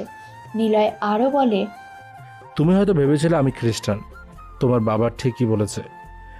এই উপজেলাতে মুসলিমদের সংখ্যা হাতে গোনা কয়েকটা, কেবল এমপির পরিবারেরই আছে, আর সবাই খ্রিস্টান। আমার নাম আবির হাসান নিলয়। আমি মুসলিম আর তুমি খ্রিস্টান। কিন্তু তোমার নাম নিশি হওয়াতে ভেবেছিলাম তুমি মুসলিম। এমনকি আজকের দিনের আগেও জানতাম না যে তোমরা খ্রিস্টান। আমাকে মাফ করে দিও নিশি। আমি তোমাকে ভালোবাসি, কিন্তু আমি তোমার জন্য নিষিদ্ধ। কিন্তু আমি জানতাম তুমি খ্রিস্টান। আর নিশি হলো আমার ডাকনাম। পুরো নাম হলো এলিনা ডিক্সটা নেসি। আমার বাবার নাম জনসন ডিক্সটা জেহান। কখনো কি নামটাও জানতেন না? আঙ্কেলের নাম মার্কোস ডিক্সটা আয়াস। ওনার নামটাও কি পুরোটা জানতেন না? আমরা হলাম ডিক্সটা ফ্যামিলি। নিশির কথায় নিলয় মাথা নাড়িয়ে না বলে। নিশি ধপ করে চেয়ারে বসে পড়ল। কি বলবে বুঝতে পারছে না এখন। মাথাটা যেন ঘুরছে নিশির। চারপাশটা কেমন যেন অনেক অসহ্য মনে হচ্ছে। সে এতদিনে কাউকে ভালোবাসলো না, কিন্তু শেষমেশ যখন ভালোবাসলো, একটা মুসলিম ছেলেকেই ভালোবাসলো। দরজায় কড়া নাড়ার শব্দ শোনা যায়। নিলয় গিয়ে দরজা খুলে দিল। জিসান, বাদল, সৈকত, মারিয়া আর খুশি ভিতরে আসলো। নিলয় দ্রুত রুম থেকে বের হয়ে যায়। নিশি চুপচাপ মাথা নিচু করে বসে আছে। জিসান বলে, নিশি আপু, নিলয়কে তুমি ভুলে যাও। আমরা জানতে পেরেছি সে মুসলিম। ওর ছোট ভাইয়ের থেকে জানলাম সে এতক্ষণ আমাদের সাথেই ছিল। আমরাও বুঝতে পারিনি নিলয় আসলে মুসলিম হবে। সরি আপু। তোরা তো মুসলিম, তোদের সাথে তো থাকতে সমস্যা হয় না, তাহলে নিলয়কে ভালোবাসলে কি হবে? কিন্তু আপু, এটা যদি তোমার পরিবারের মানুষেরা জানতে পারে কি হবে ভাবছো? নিশি আপু, প্লিজ নিলয়কে ভুলে যাও। সে তোমার জন্য না। আমি কিভাবে নিলয়কে ভুলবো? আমি যে ওকে ভালোবেসে ফেলেছি। কিন্তু তোরা চুপ কর, এখন সামনে থেকে যা তো। আমার কিছুই ভালো লাগছে না। ওরা আর কোনো কথা বলল না, সেখান থেকে চলে যায়। নিশির অনেক কান্না পাচ্ছে। যাকে সে ভালোবাসলো সেই অন্য ধর্মের। নিশি এখন কি করবে? গোপনে মন্ত্রীরা সবাই একসাথে হয়েছে, অ্যানিমাসকে যেভাবেই হোক ধরে ফেলবে। দেশের সব হ্যাকারদের ডেকেছে ফারহাদ সাহেব। সব মিলিয়ে 30 জন হবে বড় বড় হ্যাকার। অ্যানিমাসের সব কিছু তারা নষ্ট করে তাকে ধরার জন্য ফাঁদ পাতার প্ল্যান করে। রিফাত হলো এই হ্যাকারদের মধ্যে সবচাইতে সেরা। রিফাতকে ফারহাদ সাহেব ডাকে। দেখো, অনেক খোঁজ নিয়ে জানতে পেরেছি তুমি হলে দেশের সেরা একজন হ্যাকার। কারোর কম্পিউটার বা মোবাইল, এমনকি সিসি ক্যামেরা হ্যাক করতে তোমার ফিশিংয়ের প্রয়োজন হয় না। একমাত্র তুমিই পারবে এই অ্যানিমাসকে থামাতে। তুমি একটা টিম বানাও, অ্যানিমাসকে অতি দ্রুত সামনে আনতে হবে। ঠিক আছে স্যার, আমাদের একটা সেট আপ রুম দরকার, আর সবসময় বিদ্যুৎ ও ইন্টারনেট সার্ভিস যেন থাকে। সব রকমের সুবিধা আমাদের দেওয়া হবে। কাজ শুরু করে দাও। ঠিক আছে স্যার, চিন্তা করবেন না। আমি বেস্ট 20 জনের একটা টিম বানাবো, সবাই একসাথে হয়ে অ্যানিমাসকে ধরবই। ফারাদ চলে যায়। রিফাতদেরকে একটা সেট আপ রুমে নিয়ে যাওয়া হয়। অনেকগুলো পিসি, ল্যাপটপ, কম্পিউটার সেট রাখা। রিফাত একটি কম্পিউটারের সামনে গিয়ে বসলো। ডার্ক ওয়েবে প্রবেশ করে। সেখানে অ্যানিমাসের নেটওয়ার্ক খুঁজতে থাকে, কিন্তু রিফাত ব্যর্থ। অ্যানিমাস নিয়ে কোনো সার্ভারই নেই। রিফাত অবাক, এত বড় একজন হ্যাকার হয়ে তার কোনো নেটওয়ার্ক সার্ভারই নেই ডার্ক সাইটে। রিফাত একবার তার ভিপিএন চেক করলো, কিন্তু ভিপিএন অ্যাপসে প্রবেশ করতে তাকে নিয়ে যাওয়া হয় অন্য একটি সার্ভারে। সে দ্রুত ব্যাক আসার চেষ্টা করে, কিন্তু সম্ভব হয় না। ভিপিএন অফও হয় না। তার মানে তার ভিপিএনটাই হ্যাক হয়েছে। বড় মনিটরে একটা মেসেজ আসে। হ্যালো হ্যাকার্স, আমাকে খুঁজছো? আমি না চাইলে তোমরা কখনো আমাকে খুঁজে পাবে না। আমি অলরেডি তোমাদের সেট আপ রুমের সব নেটওয়ার্ক সার্ভিস হ্যাক করে নিয়েছি। ডার্ক সাইডে আমার নাম সবাই জব করে, আর তোমরা তো সাধারণ একজন হ্যাকার। তোমাদের সাথে খেলে মজা নেই। তবে হ্যাঁ, একটা ক্লু দেই। জন্ম বাংলাদেশেই 15 বছর ধরে আমি রাশিয়াতে চলে আসি। এখন খুঁজে বের করো আমি কে। তোমাদের গেম স্টার্ট নাও। ঠান্ডা মাথায় অ্যানিমাস রিফাতদের হুমকি দিয়ে গেল। ওরা বুঝে যায় অ্যানিমাসকে ধরা মুখের বিষয় না। অ্যানিমাসের জন্য ওরা আর কী বা ফাঁদ পাতবে? ওরাই তো অ্যানিমাসের ফাঁদে পা দিয়ে ফেলেছে। তবুও ওরা এত সহজে হাল ছেড়ে দেবে না। রিফাত ওদের সব হ্যাকারদের সাথে আলাপ করে। আলিফ নামের একজন হ্যাকার বলে, স্যার, আমরা আগে খুঁজে বের করি যে এই দেশের মধ্যে কার অ্যাকাউন্টে কত টাকা আছে। এটা ভালো আইডিয়া। আমরা সেই সব অ্যাকাউন্টগুলোকে খুঁজে বের করি। সেই অ্যাকাউন্টটাকে কিছুদিনের জন্য ব্লক করে দিব, আর একটা অ্যাকাউন্টে নর্মালভাবে রেখে দিব, যেন অ্যানিমাস সেই অ্যাকাউন্টের সব অ্যাক্সেস নিয়ে হ্যাক করতে পারে। আর আমরা ঠিক সেই সময় কোন অ্যাকাউন্টে টাকা যাচ্ছে সেটা দেখতে পারবো। তারপর ওই অ্যাকাউন্টের মালিককে আমরা ধরবো। সে বলে দেবে অ্যানিমাসকে, নতুবা সে হলো অ্যানিমাস। Great idea. জলদি শুরু করে দাও কাজ। 100 কোটি টাকা সহ তার উপরে যতগুলো অ্যাকাউন্ট আছে সবগুলো অ্যাকাউন্টের মালিকদের মেসেজ করো। তাদের সাথে তাদের অ্যাকাউন্টে আমাদের প্রবেশ করার অনুমতি দিক। রাষ্ট্রপতির তত্ত্বাবধানে এটা আমরা করছি। আমি স্যারকে মেসেজ করছি, তোমরাও তোমাদের মেসেজ তৈরি করো। রিফাত ফারাদকে কল দিয়ে পুরো বিষয়টা জানিয়ে দেয়। তারপর নিলয় বাড়ি থেকে বের হয়। বাড়ি থেকে বের হতেই নিশিকে দেখতে পায়। নিশিকে দেখেই নিলয় অবাক হয়ে গেছে। তুমি এখানে? আসো আমার সাথে, তোমার সাথে আমার কথা আছে। কিন্তু এখানে কেন? চলো আমার সাথে। নিশির সাথে নিলয় যায়। নিশি হাত ধরে নিলয়কে রিকশায় ওঠায়। দুজনে কাশিম মামার ফুচকার দোকানে আসে। নিশির সাথে নিলয়কে দেখে সবাই অবাক হয়, কারণ এতক্ষণে সবাই জেনেছে নিশি যাকে ভালোবাসে সে হলো মুসলিম, আর নিশি হলো খ্রিস্টান। নিলয়ের হাত ধরে দোকানের ভিতরে আসলো। নিলয় আর নিশি একটা টেবিলে বসে। সবাই দোকানের ভিতর থেকে বের হয়ে যায়। কি হয়েছে? নিলয়, তোমার কাছে ভালোবাসার মানে কি? নিলয় আশেপাশে তাকায়, কেউ নেই। পুরো ফুচকার দোকানটা একদম ফাঁকা। নিলয় যেন ঘেমে যাচ্ছে, কপালে হালকা বিন্দু ঘাম জমেছে। নিলয় কি বলবে বুঝতে পারছে না। মানুষ হঠাৎ করে খুব সহজ কোনো প্রশ্নে চুপ হয়ে যায়। হয়তো সে কিছু বলতে চায়, নয়তো সে কিছুই খুঁজে পায় না, কিংবা বিষয়টা সে এড়িয়ে যেতে পারে। তবে এক্ষেত্রে নিলয়ের এখন কি বলা উচিত সেটাই ভেবে পাচ্ছে না। নিশি কিছুটা নরম সুরে বলল, কি হলো বলো, আশেপাশে কেউ নেই। নিলয় বলে, পানি হবে? নিশি ইশারা করতেই মারিয়া দৌড়ে এসে এক বোতল পানি দিয়ে চলে যায়। নিলয় সেটা ঢকঢক করে গিলে খেলো। মাথাটা নিচু করে নিশিকে বলল, ভালোবাসা জিনিসটা দুই ধরনের, সহজ ও কঠিন। আমার কাছে ভালোবাসাটা অনেক কঠিন কিছু। তুমি হয়তো বলতে পারো ভালোবাসা ধর্ম, চেহারা, খোড়া, কানা, প্রতিবন্ধী বা ধনী গরিব মানে না, কিন্তু এটা আসলে বাস্তবিকভাবে একদমই ভুল। কারণ বাস্তবতা শেখাবে দুমুঠো ভাতের জন্য আকাশ পরিমাণ ভালোবাসা হারিয়ে যাচ্ছে। আমার কাছে ভালোবাসাটা হলো বালুর মতো, রোদ পড়লে যেমন বালু চিকচিক করে, তেমনি ভালোবাসতে আরও ভালোবাসা দিলে সেটা চিকচিক বা ভালোবাসার প্রতি আগ্রহ বাড়ে। কিন্তু এক্ষেত্রে দুই পক্ষের মতের মিল থাকতে হবে। ভালোবাসার কোনো ধর্ম হয় না, এটা যেভাবে গ্রহণ করা হয় বা প্রদান করা হয় সেভাবেই অনিয়মে চলতে থাকে। এর জন্য বাধা ধরা নিয়মেরও দরকার পড়ে না। তবে এটা মনের ব্যাপার। তুমি আমাকে ভালোবাসো, কিন্তু তোমার আমার ধর্ম আলাদা। এখানে ভালোবাসার কোনো দোষ নেই, সে চলতেই থাকবে। মূল বিষয় হলো একসাথে থাকা। আদৌ কি সম্ভব? বাস্তবতা ভেবে দেখো। তোমার ধর্মকে তুমি যেমন সম্মান করো, আমার ধর্মকেও আমি সম্মান করি। তাই এখানে না তুমি আমাকে ভালোবেসে নিজের ধর্ম ত্যাগ করবে, আর না আমি কখনো করব। এখন বলো, আর কি কোনো প্রশ্ন থাকবে? নিশি নিলয়ের সব কথা মনোযোগ দিয়েই শুনেছে। নিশি নিলয়ের হাত থেকে পানির বোতল নিয়ে পুরোটা শেষ করে নিলয়ের দিকে তাকায়। নিলয় চুপচাপ মাথা নিচু করে বসে আছে।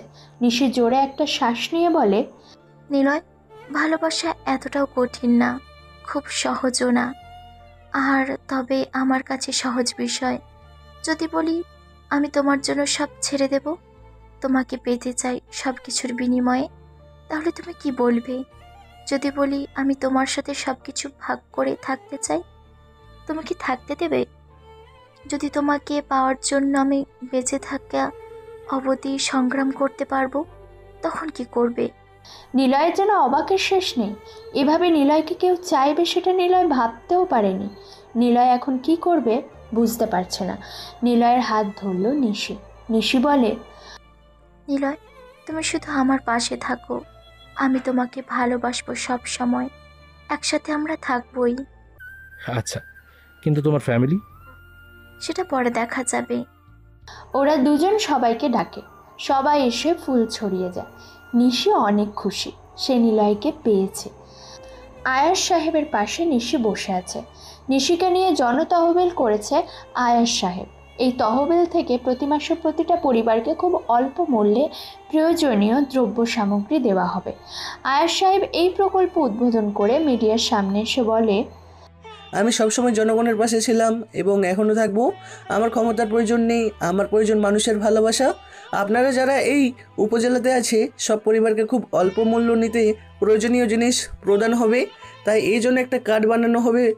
প্রতিটি কাউন্সিলে আমার তত্ত্বাবধানে প্রতিটি পরিবারকেই এই দ্রব্য প্রদান করা হবে। প্রয়োজনে আপনারা আমার পাশে থাকবেন, আমাকে মনে রাখবেন। আসেন আমরা একসাথে কাজ করি, একসাথে সামনে এগিয়ে যাই। আয়াস সাহেবের এই প্রকল্পে বিরাট বড় যে রাজনৈতিক প্ল্যান আছে সেটা উনিই ভালো জানেন। এই প্রকল্পে আয়াস সাহেবের টার্গেট হলো জনগণকে নিজের সাথে রাখতে চায়। এটা তার প্ল্যানের প্রথম স্টেপ। জনগণও খুশি। যাই হোক, জনগণ তো কিছু পাচ্ছে। নির্বাচিত সরকারের পক্ষ থেকে যা অনুদান আসে সেই অনুদানের সব টাকা এমপি চেয়ারম্যানের পকেটেই চলে যায়। যদিও নিশি অবধি এখনও কোনো কিছুই আসে না, যা আসে তা পলাশ নিজেই জমায়। এজন্য আয়াসের এই প্রকল্পে জনগণের সুবিধা যে আছে সেটা জনগণও জানে। কিন্তু এদের পিছনে আয়াস সাহেবেরও সুবিধা আছে। আয়াস সাহেব 10 মিনিট কথা বলে স্টেজ থেকে নিচে আসে, জনগণের কাছে গিয়ে বসে, কতগুলো ছবি তুলে সোশ্যাল মিডিয়াতে পোস্ট করে দিয়েছে। এরকমই একটা চান্স খুঁজছিল সে, আর পেয়েও গেছে। যা দিয়েছে অ্যানিমাসের মাধ্যমে সে এরকম একটা প্ল্যানিং করে, কারণ সামনেই এমপি নির্বাচন, আর এখনই সুযোগ এই জনগণের পাশে থাকা। স্যার, কেউ একজন আপনার সাথে দেখা করতে চেয়েছে, নাম বললো রাজীব। সিকিউরিটি গার্ড রাজীবের নাম শুনতেই রাজ তাকে ভিতরে আসতে বলে। রাজ সিগারেট জ্বালায়। দরজার কাজের লোক আসলো। ছোট্ট ট্রেতে কফির সাথে বিস্কিটও আছে। রাজীবের সামনে দিতে রাজীব বিস্কিটের প্যাকেট ছিঁড়ে কফির মগে বিস্কিট ডুবিয়ে খেতে থাকে। পুরো 1 কাপ কফি শেষ হওয়ার পর রাজীব রাজের দিকে শান্তভাবে তাকায়। রাজ তাকিয়ে রাজীবের দিকে, এবার বলো কি এমন খাস খবর আছে? আছে তো, একটা সিগারেট হবে? এই নে ধর, 1 প্যাকেটই আছে, নিয়ে যা। ধন্যবাদ। এবার বলো কি খবর? এই নিন। রাজ তাকিয়ে আছে রাজীবের দিকে। রাজীব তার কাছে থাকা ছোট্ট ব্যাগ থেকে কতগুলো ছবি বের করলো। রাজের দিকে সেগুলো বাড়িয়ে দিয়ে বলল, টিপস দেন স্যার। রাজ ছবিগুলো দেখে অবাক। সাথে সাথে 5,000 টাকা মানি ব্যাগ থেকে বের করে রাজীবকে দিয়ে দেয়। তারপর রাজের দিকে কতগুলো ছবি বাড়িয়ে দেয় রাজীব। রাজ ছবিগুলো হাতে নেয়। ছবিগুলো সোজা করে সেদিকে তাকিয়ে থেকে হাসতে শুরু করলো। রাজীব বলে, বলেছিলাম না, যা দেখাবো তা আপনি খুশি হবেন। এই ছেলেটাকে নিশি ভালোবাসে। নিশির সাথে সবসময় এই ছেলেকে দেখা যায়। তাদের ক্লোজ ছবিও আছে। ওয়াও! আরে এগুলোই তো দরকার ছিল। ছেলেটার ব্যাপারে খোঁজ নাও, কোথায় থাকে, কি করে, নিশির সাথে কবে থেকে ঘোরে, সব কিছু খোঁজ নাও। অবশ্যই নিব, কিন্তু এত বড় খবর দিলাম, তার জন্য কি টিপস পাবো না? তুই শালা বহুত হারামি তো। কি করব স্যার বলেন, হারামিদের সাথে বেড়াতেই হচ্ছে। একটু হারামি হলে কি হয়? চুপ! এই নে টাকা, তারপর এখান থেকে কেটে পড়। হুটহাট আসবি না অফিসে, বলে দিলাম। রাজীবের দিকে মানিব্যাগ থেকে 5,000 টাকা বের করে দিতে রাজীব সেটা দ্রুত হাতে নিয়ে সোজা অফিস থেকে বের হয়ে আসে। রাজ নিশি আর নিলয়ের একসাথে ছবিগুলো হাতে নিয়ে দেখতে থাকে আর টিভিতে আয়াস সাহেবের ভিডিও দেখছে। রাজ নতুন কিছু করতে চাচ্ছে, দেখা যাক কি ঘটে। নিলয় আর নিশিদের প্রেম এগিয়ে চলেছে। জেরিনের সাথে নিলয় আগের মতো কথা বলে না, কারণ যেদিন নিশির লোক নিলয়কে অনুষ্ঠানে নিয়ে যাচ্ছিল জেরিন সেটা দেখতে পায়। দরজার আড়ালে নিলয় আর নিশির সব কথা শুনতে থাকে। জেরিন জেনে ফেলে নিলয় হলো মুসলিম, যা ওর পরিবার কখনো মেনে নেবে না। আর আয়াস সাহেব তাদের পরিবার ধর্ম নিয়ে বেশ সতর্ক, ওদেরকে মেরেই ফেলবে যদি তিনি জানেন। জেরিন সব ভেবে নিলয়ের থেকে দূরে চলে আসে। যখন দৌড়ে অনুষ্ঠানের ভিতর থেকে চলে আসবে জেরিন, এমন সময় কেউ একজন জেরিনকে বলে, আস্তে দৌড়ান, পড়ে গেলে সবাই তো আপনাকেই চটকে চচ্চড়ি বানিয়ে ফেলবে। জেরিন থামে, ঘুরে তাকিয়ে দেখে একটা ছেলে। জেরিন কিছু বলে না, আবার দৌড়াতে যাবে তখনই ছেলেটা হাত ধরে জেরিনকে। জেরিন ঘুরে তাকাতেই ছেলেটা ইশারায় সামনে তাকাতে বলে। জেরিন সামনে তাকিয়ে দেখে একটা গাড়ি ক্রস করছে রাস্তা। জেরিন যদি দৌড়াতো তবে সেই গাড়ির সাথেই ধাক্কা লাগতো। ভাগ্যিস ছেলেটা পিছন থেকে জেরিনের হাত ধরেছিল। জেরিন হাত ছাড়িয়ে বলে, ওই কে আপনি? আমার নাম অর্ক গোমেজ। অর্ক জেরিনকে দেখেই পছন্দ করে ফেলে, কিন্তু এটা খ্রিস্টানদের অনুষ্ঠান, এখানে সব খ্রিস্টানদের আগমন। এর জন্য জেরিনকে ইমপ্রেস করার জন্য নিজের নামের সাথে গোমেজ অ্যাড করে দেয়। জেরিন বলে, তার মানে আপনি খ্রিস্টান? নামটা শোনেননি মনে হয়। না, শুনেছি। কোথাও যাবেন? অনেক জোরে দৌড়াচ্ছিলেন, ফিল পড়ে এত জোরে দৌড়াতে নেই। স্লিপ করবেন, নয়তো কারোর সাথে ধাক্কা লেগে পড়ে যাবেন, এটা ঠিক না। আপনি আমার সব কিছু নোটিশ করেছেন নাকি? আসলে অনেকটা সময় এখানে আমার সবচাইতে সুন্দর জিনিসটা চোখে পড়ছিল। বলেন তো কোনটা সুন্দর জিনিস? Christmas tree? না, ওটা তার থেকেও বেশি সুন্দর, আকর্ষণীয় জিনিস, যেটা দেখলে খালি দেখতে ইচ্ছে করবে। কি জিনিস আমাকে দেখান তো। সেই জিনিসটা হলো আপনি হলেন এই হাজারখানেক মানুষের ভিতরে সবচাইতে সুন্দর জিনিস। গোলাপি কালারের লেহেঙ্গাতে আপনাকে যেন মনে হয়েছে কোনো সৌন্দর্যের দেবী এসেছে আমার সামনে। আপনার নাকটা হলো রাজহাঁসের মতো সুন্দর সাদা। শোনেন, এখান থেকে যাওয়ার পর আমার চোখে যদি সমস্যা হয়, দোষটা কিন্তু আপনার। ও মা, কেন কেন? আমি কি করলাম? আমি বেশি উজ্জ্বল জিনিস দেখতে পারি না, যেমন সূর্যের দিকে বেশিক্ষণ তাকালে চোখ জ্বলে, আর আপনি তো সূর্যের থেকে বেশি উজ্জ্বল, আপনার দিকে তাকিয়ে থাকতে ইচ্ছে করে। আর তাতেই তো আমি চোখে কেবলমাত্র শুধু রিফ্লেক্স হিসেবে আপনার প্রতিবিম্ব দেখছি। এখন কি হবে? পাগল নাকি আপনি? সস্তা ফ্ল্যাট করা বন্ধ করেন। এইগুলো আমাকে বলে কোনো দরকার নেই। আচ্ছা ঠিক আছে, যান তাহলে, আর আসবো না সামনে। কথাটা বলে অর্ক চলে যায়। কয়েক সেকেন্ডের ভিতরে অর্ক ভিড়ের মধ্যে হারিয়ে গেছে। জেরিন অবাক হয়, এটা কি হলো? কেমন ছেলে রে বাবা, সারাক্ষণ দেখলো আর এতটুকু কথাতে চলে গেল। এটা কিছু হলো নাকি? জেরিন ভিড়ের ভিতরে অর্ককে খোঁজার চেষ্টা করে, কিন্তু অর্ককে কোথাও পায় না সে। কেমন যেন হঠাৎ মন খারাপটা জেঁকে বসে জেরিনের মনে। নিলয়ের কথা মনে পড়ে। অর্ক ছেলেটা তাকে হাসিয়েছে। ছেলেটা তো দারুণ, কিন্তু ছেলেটা কোথায়? তাকে কি আর খুঁজে পাওয়া যাবে না? কেন এভাবে ভিড়ের ভিতরে হারালো? কথাগুলো ভাবতে ভাবতে বেশ রাতেই জেরিন বাড়িতে ফেরে। বিছানায় শুয়ে আজ সন্ধ্যার পরে সব কিছু ভাবতে থাকে, কিন্তু নিলয়ের কথা কম মনে পড়ে ওর। তার মানে কি এটা ওর আবেগ ছিল? ভালো লেগেছিল কেবলমাত্র? এনিমাস আয়ার সাহেবকে নক করেছে। আয়ার সাহেব বলে, তোমার প্ল্যান অনুসারে কাজ শুরু করে দিয়েছি। 2 মাস পারও হয়েছে, এখন অবধি সব কিছু ঠিকঠাক আছে। টাকা লাগলে বলবেন। অ্যানিমাস, তুমি আমাকে কেন টাকা দাও বলো তো? সৃষ্টিকর্তার অনুসারী একটা কথা বলেছিল, সেটা হলো জীবিত থাকা অবস্থায় কেউ যদি 1 টাকা দান করে, মৃত্যুর পর তাকে 1000 টাকা দানের পরিমাণ সোয়াব দেওয়া হয়। মনে করেন আপনাকে আমি সৃষ্টিকর্তার ওসিলায় দুনিয়াতে কোটি টাকা দিচ্ছি। কিন্তু আমি কবে দান করেছিলাম? সেটা বলা যাবে না। তবে এটা মনে রাখুন, কোনো হ্যাকার এমনি এমনি বন্ধুত্ব করে না, ফায়দা তার আছেই। তবে আপনার ব্যাপারে আমি নিঃস্বার্থ। আচ্ছা, আমি ভাবছি এমপি সব সিক্রেট বিষয় আমি জানতে চাই, তারপর সেগুলো প্রকাশ করতে চাই পাবলিকের সামনে। হ্যাঁ করবেন, কিন্তু সেটা ইলেকশনের পর। ইলেকশনের আগে করলে আপনাকে ধরা হবে। আর যেহেতু তাদের সরকার ক্ষমতায়, আপনাকে রিমান্ডে নিয়ে সব কিছু জিজ্ঞাসা করবে। আপনার আর ইলেকশনে দাঁড়ানো হবে না। আপনার কাজ হলো প্রতিটা গ্রামে যাওয়া আর সেখানে বিশুদ্ধ পানির টিউবওয়েল প্রতিষ্ঠা করা, আর ফ্লোর পাকা করে সেখানে আপনার নাম লিখে আসা, আর কাঁচা রাস্তাগুলোতে পাকা করার ব্যবস্থা গ্রহণ করা। কিন্তু তার আগে আপনি ব্যাংক থেকে 1 কোটি টাকার লোনের রসিদ ম্যানেজ করুন। ব্যাংক থেকে আপনাকে যেন 10 কোটি টাকা লোন দেয় এমন ব্যবস্থা করুন, আর আপনার বিজনেস বাড়ান। কিন্তু কেন? আমার কাছে তো অনেক কোটি টাকা আছে, ব্যাংক থেকে কেন লোন নিব? আপনি এত বোকা কেন বলেন তো?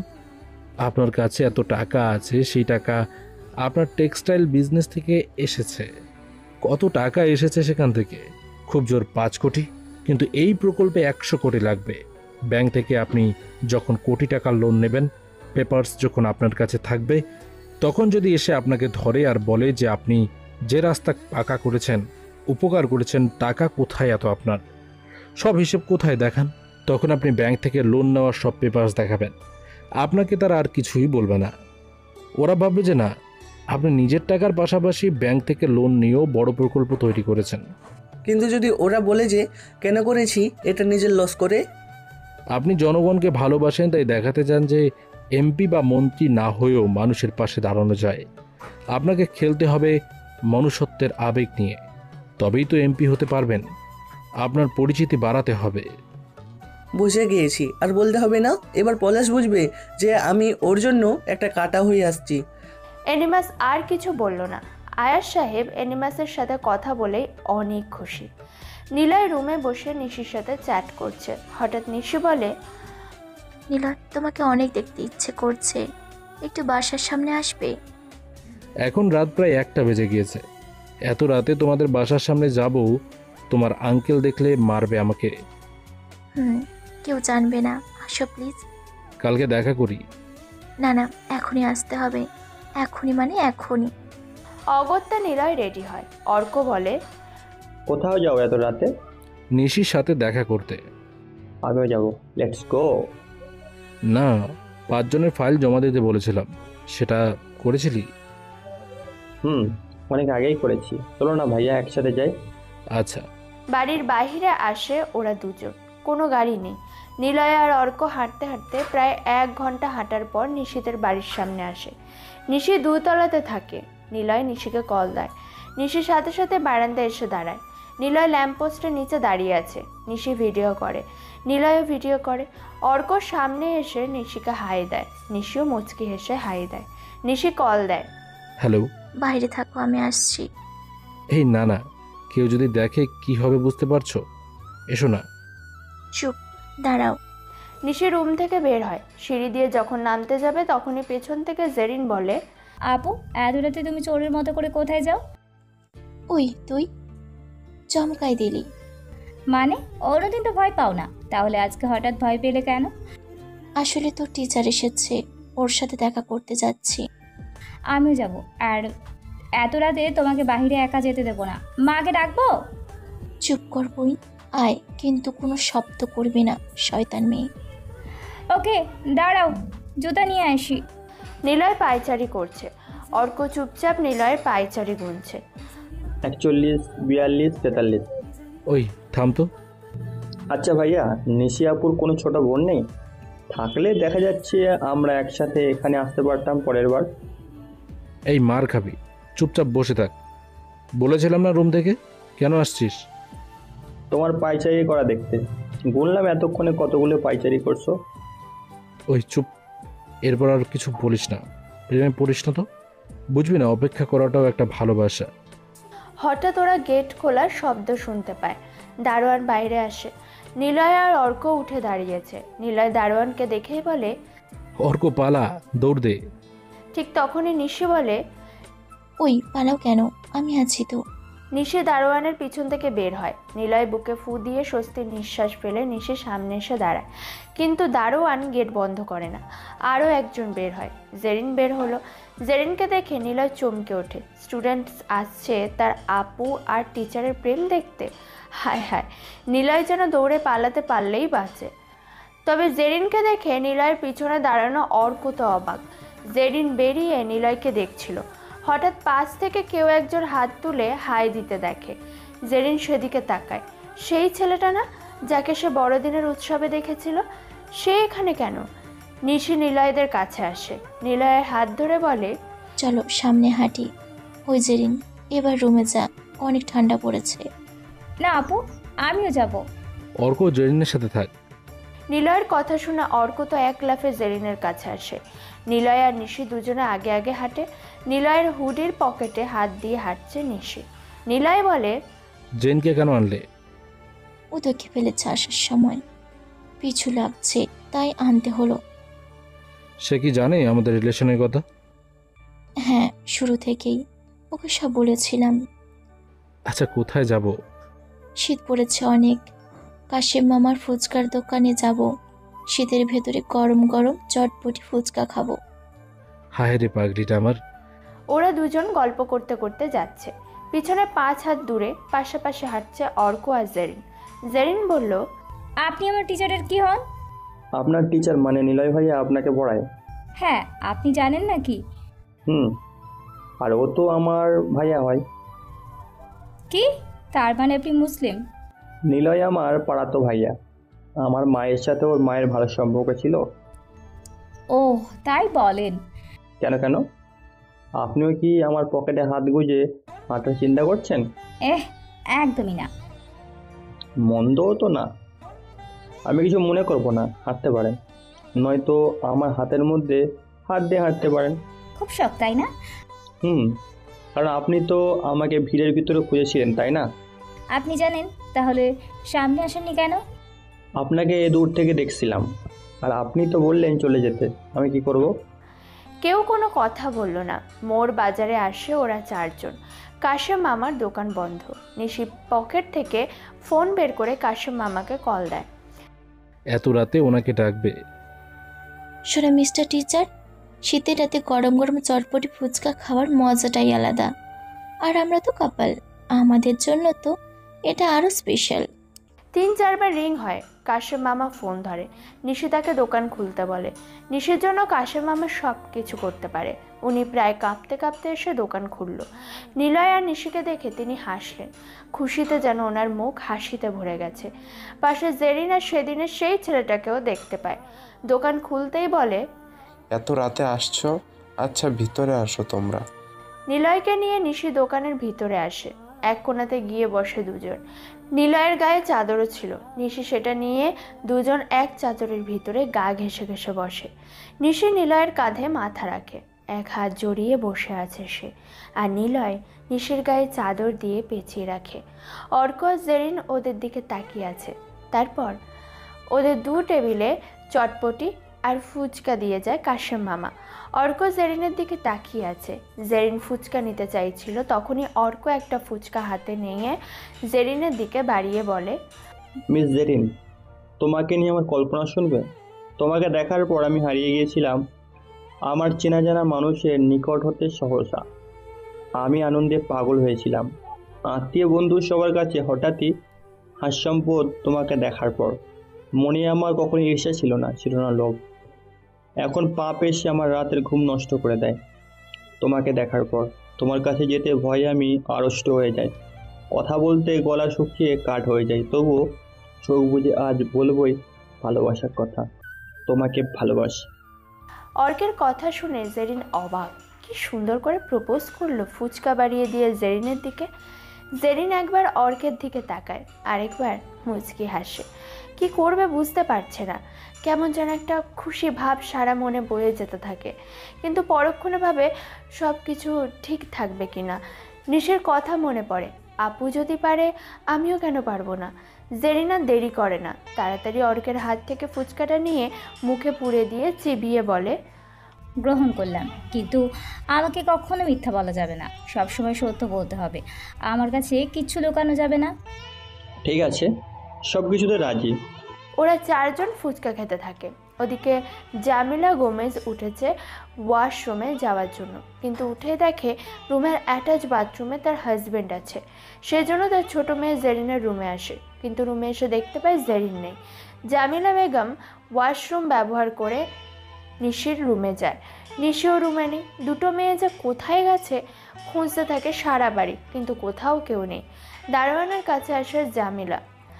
দারোয়ান চেয়ারে বসে ঝিমোচ্ছে। জামিলা বলে, ওই অজুজ, ডিউটি না করে ঘুমাও? ম্যাম, আপনি এত রাতে বাইরে কি করেন? নিশি আর জেরিন কোথায়? ওনারা আসলে ম্যাম, না বলো। ওনারা দুজনে তো বাইরে গিয়েছে, বলেছে ফুচকা খেতে যাচ্ছে। মা আসলে যেন না জানাই, চলে আসবেন। কি এত রাতে বাইরে গেছে? ওরা আসুক, ওদের আজকে দুটোকে যে কি করব। কোথায় গেছে, কোন দোকানে গেছে? কাসেম মামার দোকানে। ওখান থেকে নিলয়ের বাড়ি কাছে এরা? দাঁড়াও। জামিলা বেগম নিলয়ের নাম্বারে ফোন করে। নিলয় আর নিশি দুজনে বসে গল্প করছে। হঠাৎ নিলয়ের ফোন বেজে ওঠে। নিলয় ফোনটা হাতে নিয়ে চমকে ওঠে। নিশির মায়ের কল। নিশিও দেখতে পায়, সেও চমকে ওঠে। নিলয় দ্রুত ফোন রিসিভ করলো। Hello aunty. নিলয়, তুমি কি ঘুমাচ্ছ? না, জেগেই বই পড়ছিলাম আর কি। কি হয়েছে এত রাতে কল দিলেন? খারাপ কিছু হয়েছে? বাবা দেখো না, তোমাদের ওইদিকে যে কাশেম মামার দোকান আছে, চটপটি ফুচকার দোকান, চিনো? জি চিনি, ওখানে দিয়েই তো আসি। কি ফাজিল মেয়ে হয়েছে আমার। ওরা দুজন রাত 1টার দিকে বাইরে ফুচকা খেতে গিয়েছে। ওর বাবা ঘুমাচ্ছে। যদি জানে কি হবে বলে তো? ওর আঙ্কেল যদি বুঝতে পারে ঘরে এত রাতে মেয়েরা নেই, আমাকে যে কি করবে। ওদেরকে একটু দেখে সোজা বাসায় দিয়ে যাও তো বাবা। জি আন্টি, আমি এখনই দেখছি। চিন্তা করবেন না, বাসার কাউকে জানাতে হবে না। আপনি চুপচাপ গিয়ে শুয়ে পড়েন, আমি ওদেরকে নিয়ে এসে কল দিচ্ছি। ঠিক আছে বাবা, তুমি আছো বলেই ভরসা পাই। জলদি নিয়ে আসো, আমি তাহলে অপেক্ষা করছি। জি আন্টি। জামিলা ফোন কেটে দেয়। নিলয় যেন হাঁফ ছেড়ে বাঁচে। শীতের ভিতরেও কপাল ঘেমে গিয়েছে, বুকটা ধকধক করে কাঁপছে। নিলয় নিশিকে বলে, জলদি চলো, তোমার মা বসে আছে। আরে এখন যদি যাই তাহলে ভাববে তুমি সাথেই ছিলে। এত দ্রুত নিয়ে আসছো, বুঝে যাবে তো। একটু পরে যাও, 10 মিনিট পরে যাবো, ওকে? না না, ওঠো। ওই মামা, এগুলো নিয়ে যান, বিলটাও নিয়ে যান। অর্ক ওঠ। উফ, পরে যাব। রেখে দাও তোমার কাছে। তোমার যেতে ইচ্ছে করছে না? নিলয় চলো, তোমার বাসায় যাই। মার খাবা, চলো বলছি। নিশিকে নিয়ে নিলয় বের হয়। কাশেম মামা দোকান বন্ধ করে দিল। চারজন রাস্তার মাঝে দাঁড়িয়ে আছে। 10 মিনিটও লাগে না হেঁটে যেতে নিশিদের বাড়ি। 5 মিনিটের একটু বেশি সময় লাগবে। নিশি নিলয়ের কাছে আসে। নিলয়কে জড়িয়ে ধরে, তারপর নরম গলায় বলে, ও নিলয়, তোমাকে রেখে যেতে ইচ্ছে করছে না, তোমার সাথে তোমার বাসায় নিয়ে যাও না প্লিজ, তোমাকে জড়িয়ে ধরে ঘুমাবো। নাউজুবিল্লাহ, এই মেয়ে বলে কি? এর মানে কি? কি যেন বললা? নাউজুবিল্লাহ মানে কি? ও, এর অর্থ হলো এই খারাপ বা অন্যায় কাজ থেকে আল্লাহর কাছে আশ্রয় চাই। ও, আমাকে আরো শেখাবা? কেন? আমি যদি তোমার কাছে আসি তাহলে তখন তো আর তুমি খ্রিস্টান মেয়েকে বিয়ে করবে না, তাই না? আমাকে তখন তোমাদের ধর্ম গ্রহণ করতে হবে। কিন্তু আমাদের ধর্ম গ্রহণ করতে হলে আমাকে নয়, আল্লাহকে ভালোবেসে ভয় করে বিধান মেনে নিজ ইচ্ছাতে আসতে হয়। তুমি শেখাবা আল্লাহকে ভালোবাসা? আচ্ছা, এখন ছাড়ো, ওরা দেখছে তো। আমার হুডির চেইন খুলে তার মধ্যে ঢুকে গেছে। উফ, সরো। না না, আমার তোমাকে ছাড়তে ইচ্ছে করছে না। আর শোনো, আমার মনে হয় অর্ক হেভি বান্দর একটা ছেলে। ফ্ল্যাটের একটা নাম্বার আমার বোনের হাতে ধরেও ফেলেছে। আমি শিওর ওরা আমাদের ফাঁকি দিয়ে প্রেম করবে। বুঝেছি, চলো এবার। ধ্যাৎ। নিলয়ের হাত ধরে টানতে টানতে নিয়ে যায় নিশি। অর্ক আর জেরিন নিশিদের কাণ্ড দেখে হাসতে থাকে। অর্ক বলে, তোমার বন্ধু থেকে ভাইয়াকে অনেক ভালোবাসে। বাপরে। টিচার পড়াতে গেলে 2 ঘন্টার ভিতরে 1.5 ঘন্টায় আমার রুমে এসে ঘুরে যাবে। বাহ। কিন্তু ভয় করছে, যদি মা বাবা কিংবা আমার আঙ্কেল যদি জানতে পারে আপুর টিচারের সাথে ডেট করছে, কি যে হবে। কিছুই হবে না, নিলয়কে তুমি চেনো না। তবে হ্যাঁ, একটা সমস্যা আছে, সেটা হলো নিলয় মুসলিম। কিন্তু তোমার আঙ্কেলের 1000টা লোকও যদি থাকে তাহলে নিলয়ের কিচ্ছু হবে না। কেন কিছু হবে না কেন? না মানে আসলে আমি মানে বলতে যাচ্ছিলাম নিলয় অনেক ভালো। ও ঠিক বলেছ। ওরা 4 জন বাড়ির সামনে আসে। নিলয় ফোন বের করে জামিলাকে ফোন করে। জামিলা বিছানায় শুয়ে ফোন হাতে নিয়ে জেগেছিল। রিং বাজতেই বিছানা থেকে উঠে বাইরে আসে, রিসিভ করে। আন্টি, আমরা গেটের বাইরে, দারোয়ান চাচা মনে হয় ঘুমাচ্ছে, আসেন, ওনারা ফুচকা খাচ্ছিল। দাঁড়াও, আসছে। আর আন্টি? নিলয় কিছু বলতে পারে না, তার আগে নিশি নিলয়ের ঠোঁটে চুমু দিতে শুরু করে। নিলয় তাড়াতাড়ি চাদর দিয়ে নিজেদের ঢেকে দিল। ওপাশ থেকে জামিলা বেগম হ্যাঁ বলো করেই যাচ্ছে। 10 সেকেন্ড পর নিশি নিলয়কে ছেড়ে দেয়। নিলয় হাঁপাতে হাঁপাতে ফোনটা কেটে দেয়। 1 মিনিট পর জামিলা বেগম গেটে আসে। নিলয়দেরকে দাঁড়িয়ে থাকতে দেখে। নিশি আর জেরিন সামনে, নিলয় আর অর্ক পিছনে দাঁড়িয়ে আছে ভদ্র ছেলেদের মতো। নিলয়কে দেখেই জামিলা বেগম বলে, নিয়ে আসছো? ওদের বাড়ির ভিতরে নিয়ে যাও, তারপর ওদের ব্যবস্থা করছি। ভিতরে আসো তোমরা, এত রাতে বাসায় যেতে হবে না, থেকে যাও। না আন্টি, পড়া বাকি আছে তো, পড়তে হবে, চিন্তা করবেন না। ওনারা কাসেম মামাকে ডেকে ঘুম থেকে তুলে ফুচকা খাওয়াবে। কি বেয়াদব মেয়ে হয়েছে দেখছো? এই তোমাকে আমি ছোটটাকে দিলাম, কিভাবে ওটারে পিটিয়ে সোজা করবা তুমিই জানো। বড়টারে আমি দেখব। কাল থেকে পড়াতে এসে যেন আমি ধূপধাপ পিজানির শব্দ শুনি, ঠিক আছে? আচ্ছা আন্টি, চিন্তা নেই। শোনেন, আপাতত কিছু বললেন না। আমাকে বলেছে যেন মাকে বোঝায় কিছু না বলতে, ভুল করছে, আজকে মাফ করে দেন। এর পরের দিন এমন হলে আমরা দুজন মিলেই পিটানি দেব। কিন্তু আমাদের তো মাঝে মাঝেই এমন খেতে ইচ্ছে করে, তখন কি করবে?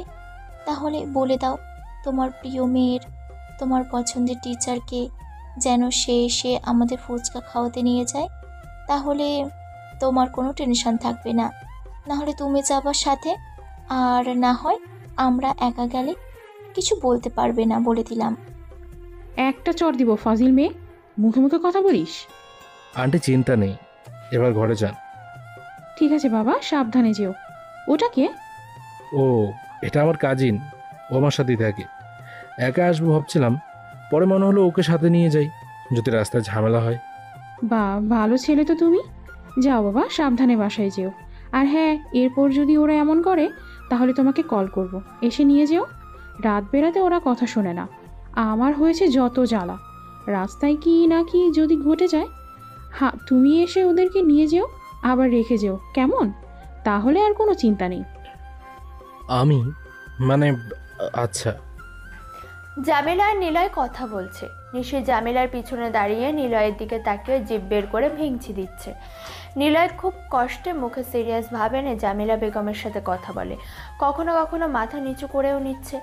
জামিলা বেগম নিশিদেরকে নিয়ে ভিতরে চলে যায়। নিলয় আর অর্ক যেন হাঁফ ছেড়ে বাঁচে, ওরা আর দাঁড়ায় না। ভাগ্যিস দারোয়ান চাচা জামিলাকে বেশি কিছু বলেনি। নিশি গেট দিয়ে ঢোকার সময় দারোয়ান চাচার সামনে 1000 টাকার নোট ফেলে দেয়। উনি বুঝতে পারে এটা নিশি কেন দিয়েছে। উনি তো অনেক খুশি, দারোয়ান আর জীবনেও মুখ খুলবে না। তারপর অ্যানিমাস এমপি সাদিকের অ্যাকাউন্ট চেক করে। যতগুলো অ্যাকাউন্ট চেক করতে গিয়েছে সবগুলো অ্যাকাউন্ট ব্লক করে রাখা। অ্যানিমাস হাসে। 400 কোটি টাকা আছে এমপি সাদিকের অ্যাকাউন্টে, অথচ এটাই লক করা নেই। অ্যানিমাস জানে এটা তার জন্য একটা ফিশিং, কিন্তু সে তো বোকা না। সে সাধারণ 1000টা অ্যাকাউন্ট সিলেক্ট করে। অ্যানিমাস সাদেকের অ্যাকাউন্টের অ্যাক্সেস নেওয়ার আগে ফিশিং করে রিফাতদের কাছে। ওরা সবাই পিসির সামনে বসে আছে। সবগুলো অ্যাকাউন্ট ওরা ব্লক করে নিজেদের খাতায় অ্যাকাউন্টে সব কিছু লিখে নিয়ে সরাসরি ডিলিট করে দেয় তাদের কম্পিউটার থেকে, কারণ তারা কোনো রকম রিস্ক নিতে চাইছে না। যদি অ্যানিমাস তাদের কম্পিউটারগুলোকেই হ্যাক করে তখন সব ডকুমেন্টস পেয়ে যাবে, তাই অনলাইনে কিছুই রাখেনি ওরা। রিফাতেরা সবাই পিসির সামনে বসে আছে। সাদেকের অ্যাকাউন্টের উপরে নজর রাখছে ওরা, কারণ যে কোনো কিছুই সেই অ্যাকাউন্টে যদি প্রবেশ করে সেটা খুঁজে বের করতে পারবে। কিন্তু ওদের পিসি হঠাৎ কালো হয়ে যায়। 10 সেকেন্ড পর ঠক ঠক শব্দ শোনা যায়। পিসিতে তাকিয়ে দেখে চেয়ারে বসে আছে অ্যানিমাস। চেয়ার হেলান দোলান করছে বলে শব্দ হচ্ছে এমন। ওরা অবাক হয়, এত হাই সিকিউরিটি থাকা সত্ত্বেও ওদের কম্পিউটার ঠিকই অ্যানিমাস হ্যাক করেছে, কিন্তু কিভাবে? অ্যানিমাস শব্দ করে হাসলো। অ্যানিমাস বলে, তোমাদের দেখে লজ্জা হচ্ছে আমার, কারণ তোমরা নিজেরাই নিজেদের কর্ম করে খেতে পারতে, কিন্তু তোমরা কি করলে? নিজেদের বিবেক বিক্রি করে দিলে। ছি, তোমার লজ্জা হওয়া উচিত। তোমরা কিভাবে পারলে? দেশের মন্ত্রীরা এত এত দেশের টাকা মেরে নিজেদের অ্যাকাউন্টে ভরে রেখেছে, সেই টাকাকে বাঁচানোর জন্য তোমরা এসেছো। তোমাদের কি একটুও বিবেক নেই? ভাবো, সিম অপারেটরেরা আগে কলে কথা বললে কত টাকা কাটতো, এখন কত টাকা কাটে? দেশে যে এত দ্রব্যমূল্যের দাম কেন বেড়েছে, টাকার মান কমে কেন গিয়েছে? কারণ এইসব অ্যাকাউন্টে তো টাকা পড়ে আছে। তোমরা কি কখনো বুঝবে না? বিবেকের কাছে প্রশ্ন করো তো। তোমার প্রাপ্য টাকা যদি কেউ নিজে নিয়ে জমিয়ে রাখে, তুমি দেখলে তার কাজে আসছে না সেই টাকা, কিন্তু তোমার কাজে আসছো, অথচ সেই টাকা জমিয়ে রেখেছে অন্য কেউ। আর তুমি দুবেলা খাওয়ার জন্যে দাঁড়ে দাঁড়ে চাকরি খুঁজছ, কাজ খুঁজছ, কিন্তু প্রয়োজনে কি পাচ্ছ? অথচ দেশের বিভিন্ন খাত থেকে ছোট বড় সব প্রকল্প থেকে কোটি কোটি টাকা মেরে টাকার পাহাড় জমিয়েছে দেশের নামকারী বড় বড় মন্ত্রীরা। তাদেরকে কি শাস্তি দেওয়া উচিত না? তোমাদের বিবেক কে বলে? তোমাদের 1 মিনিট ভাবার সময় দিলাম। ভাবো, নিজেকে বিবেকের আদালতে বসিয়ে একবার ভাবো, নিজেকে ক্ষমা করবে কিভাবে?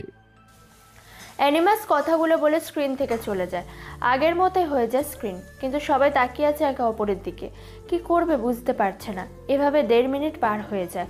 হঠাৎ আলিফ বলে, Rifat sir, Sadek account access চলে গিয়েছে আমাদের থেকে, এবং 1000টা অ্যাকাউন্টে 1 লাখ করে টাকা চলে গিয়েছে। আর সেই অ্যাকাউন্টগুলো এখন হাই সিকিউরিটি দিয়ে লক করে দেওয়া হয়েছে। রিফাত তাকায় স্ক্রিনে। সত্যি আলিফ যা বলেছে তাই হয়েছে। সাদেকের অ্যাকাউন্ট খালি। কি জবাব দেবে সাদেককে? সাদেকের অ্যাকাউন্টে একটা টাকাও পড়ে নেই। রিফাত বলে, অ্যানিমাসের এটা ফিশিং ছিল। আমাদের কল্পনা মস্তিষ্ক সব কিছু সময়ের জন্য সম্মোহিত করে কাজ করে দিয়েছে। সে আসলেই জিনিয়াস। সে ডিভাইসগুলো অনলাইনে ফিশিংয়ের দ্বারা হ্যাক করার পাশাপাশি সরাসরি যে মানুষের মন মস্তিষ্কে প্রবেশ করতে পারে, সরাসরি ফিশিং করলো আমাদের কল্পনাতে এসে। হ্যাঁ স্যার, অ্যানিমাসকে আমরা কখনো ধরতে পারবো না। সে ভালো করেই জানে সব বড় অ্যাকাউন্টগুলো ব্লক করে রাখা। এই একটা অ্যাকাউন্টই বা কেন ওপেন করে আছে? নিশ্চয়ই এটা ট্রপ ছিল তার জন্য। কোন ডিভাইস থেকে অ্যাক্সেস নিত সেটা আমরা জানতে পারতাম, কিন্তু সে ঠিক আমাদের মনোযোগ নষ্ট করেছে। আমরা যদি গাছ নিয়ে ভাবি, সে গাছের ডাল পাতা নিয়ে ভেবে রেখেছে। আলিফের কথা শুনে রিফাত জোরে শ্বাস নেয়। কি করবে বুঝতে পারছে না। একদিকে অ্যানিমাসের বলা কথাগুলো রেস যেন রিফাত কাটাতেই পারছে না। অ্যানিমাস সত্য কথাই বলে গেছে। আরেকদিকে অ্যানিমাসের জিনিয়াস হ্যাকিং সিস্টেম। কি করবে সে? দল থেকে সবাইকে সরকার কর্তৃক নমিনেশন দেওয়া হচ্ছে।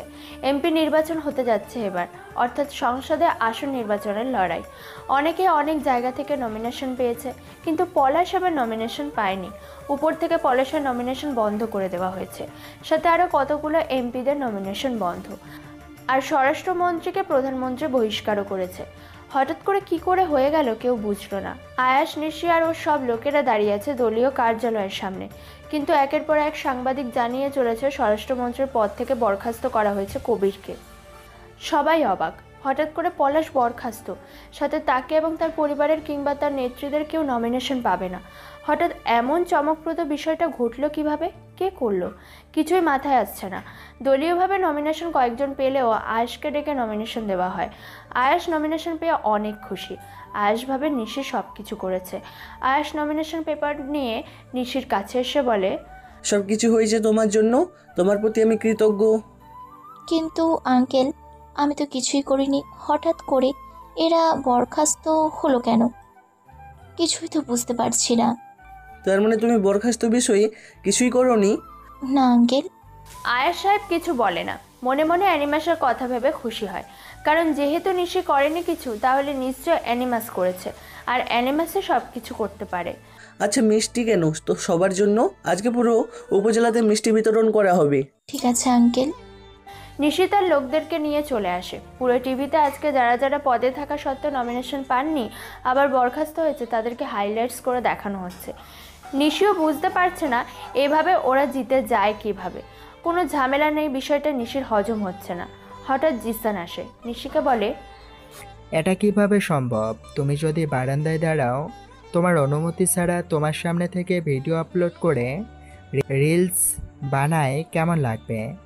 মানে কি বলিস? এই যে দেখো। নিশি জিসানের থেকে ফোনটা হাতে নেয়, তাকিয়ে দেখে কয়েকদিন আগে নিলয়ের সাথে নিশির রাতে দেখা করার বিষয়টা ঘটেছিল।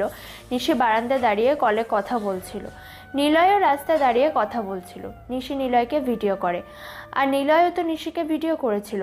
তাহলে এই ভিডিওটি অপ্রত্যাশিত বিকেল আইডি থেকে কিভাবে পোস্ট হয়? তার মানে এটা নিলয়ের কাজ। নিশি জিসানকে বলে, ও, তোদেরকে তো বলা হয়নি, ওই আইডিটা নিলয়ের। নিলয় ভিডিও করেছিল। তার মানে এসব রিলিজ নিলয় ভাই ছাড়তো? নিশির মেজাজ খারাপ হয়, তাকে না বলে কেন ভিডিও করবে। নিলয়কে কল করে নিশি, নিলয় রিসিভ করে, নিলয়কে ডাকে সে। নিশি, আমি ব্যস্ত আছি, একটু পরে তোমাকে কল করব। না মানে না, আমার সাথে তুমি আধ ঘন্টার মধ্যে দেখা করবে। থাকো, আমাকে ডাকছে, আসছি আমি। কোথায় যাবা? কে ডাকছে? আর আজকে সবখানে নমিনেশন দিচ্ছে, তুমি কোথায়?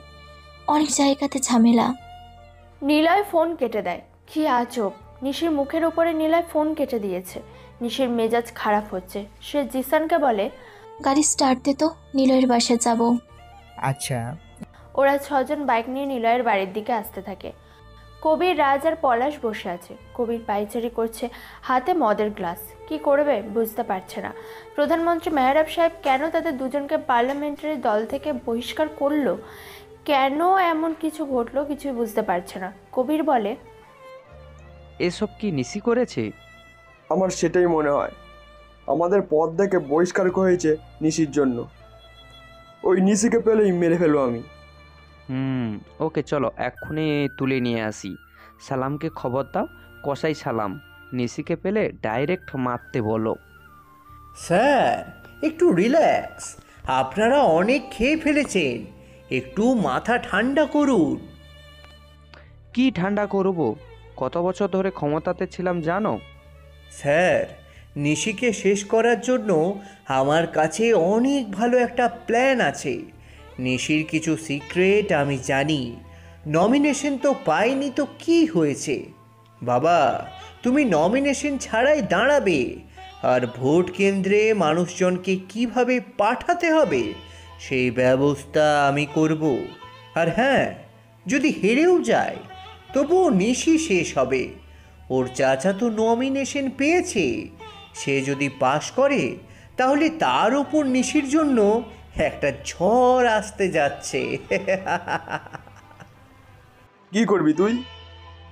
এখনই শালাদের তুলে আনি, ওদেরকে মারলে আমার শান্তি লাগবে। পলাশ, একটু থামো। তোমার ছেলে হলো একটা জিনিস, সে ঠান্ডা মাথায় সামলাচ্ছে। তুমি বেশি কথা বলো না, ও যেটা বলেছে সেটা করো। রেডি হয়ে নাও, নির্বাচন প্রচার শুরু করতে হবে। এই তো আঙ্কেল, আপনি বুদ্ধিমান, কিন্তু ড্যাডের মাথায় না গোবর নিয়ে থাকে। ওই কি বললি? রাজ চুপ হয়ে যায়। কবির আর রাজ দুজনে হাসতে থাকে। নিশি নিলয়ের বাড়ির সামনে আসে। দারোয়ান নিশিকে দেখে সম্মানার্থে দাঁড়ায়। নিশি বলে, কাকা, নিলয় 4 তলাতে থাকে না? নিলয়, অর্ক? হ্যাঁ। হ্যাঁ থাকে তো, কিন্তু ওরা তো বাড়িতে নেই মা।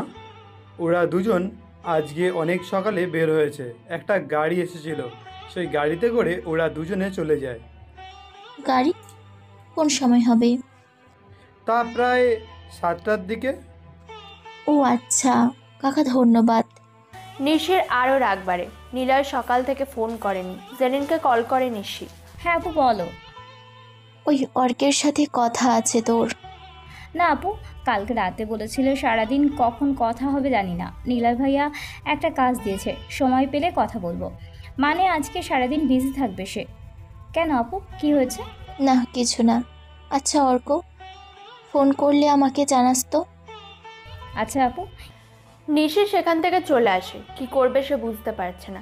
আয়াস সাহেব নিশিকে ডাকে। মিষ্টির প্যাকেট নিয়ে বাড়ি বাড়ি বিতরণ করার দায়িত্ব দেয়। নিশির আর কাজ না থাকায় সেগুলোই করতে শুরু করে। আয়াস সাহেব নিজের অফিস রুমে বসে আছে। চেয়ারে হেলান দিয়ে আরাম করে বসে অ্যানিমাসের কথা ভাবতে থাকে। সময় পেরিয়ে বিকেল হয়। তিনি অফিস থেকে বেরই হননি। অ্যানিমাসের অপেক্ষা করছেন সে। অ্যানিমাসকে খুঁজছে সে অনেক আগেই জানিয়েছে। কখন আসবে আসবে করে দুপুর পেরিয়ে গেছে, কিন্তু অ্যানিমাসের কোনো খোঁজ নেই। হঠাৎ টুঙ্কোর একটা মেসেজ আসলো ফোনে। আয়াস সাহেব তাকিয়ে দেখে অ্যানিমাসের মেসেজ। হ্যালো মেয়ার আয়াস। অ্যানিমাস, আমি তোমার প্রতি অনেক কৃতজ্ঞ। তুমি অনেক ভালো কাজ করেছো। কি করলাম? এই যে স্বরাষ্ট্রমন্ত্রী কবির ও এমপি পলাশকে বরখাস্ত করার জন্য হেল্প করেছো। কিন্তু আমি তো কিছুই করিনি, আমি তো এই বিষয়ের মধ্যে ছিলামই না। তার মানে তুমি বরখাস্ত বিষয়ে কিছুই করনি? না, আমার কাজ হলো অন্যের টাকা মেরে যে বড়লোক হয়েছে, টাকার পাহাড় বানিয়েছে, তার টাকা সরিয়ে নেওয়া। এসব রাজনীতিতে আমি নেই। আয়াস সাহেব এবার অনেক অবাক হয়। নিশ্চয়ই কিছু করেনি, অ্যানিমাসও কিছু করেনি, তাহলে এসব কিছু করলোটাকে? আরও অনেক জেলাতে অনেক বড় বড় লোকেরা বরখাস্ত হয়ে গেছে, কিন্তু হুট করেই বা কেন বরখাস্ত হলো? কি ঘটছে, কেন ঘটছে? কেউ কিছুই বুঝতে পারছে না। তারপর নিশির সামনে দাঁড়িয়ে আছে নিলয়। নিশি ফোন বের করে আইডিটা দেখালো। নিলয় বলে, আইডিয়াটা আমার।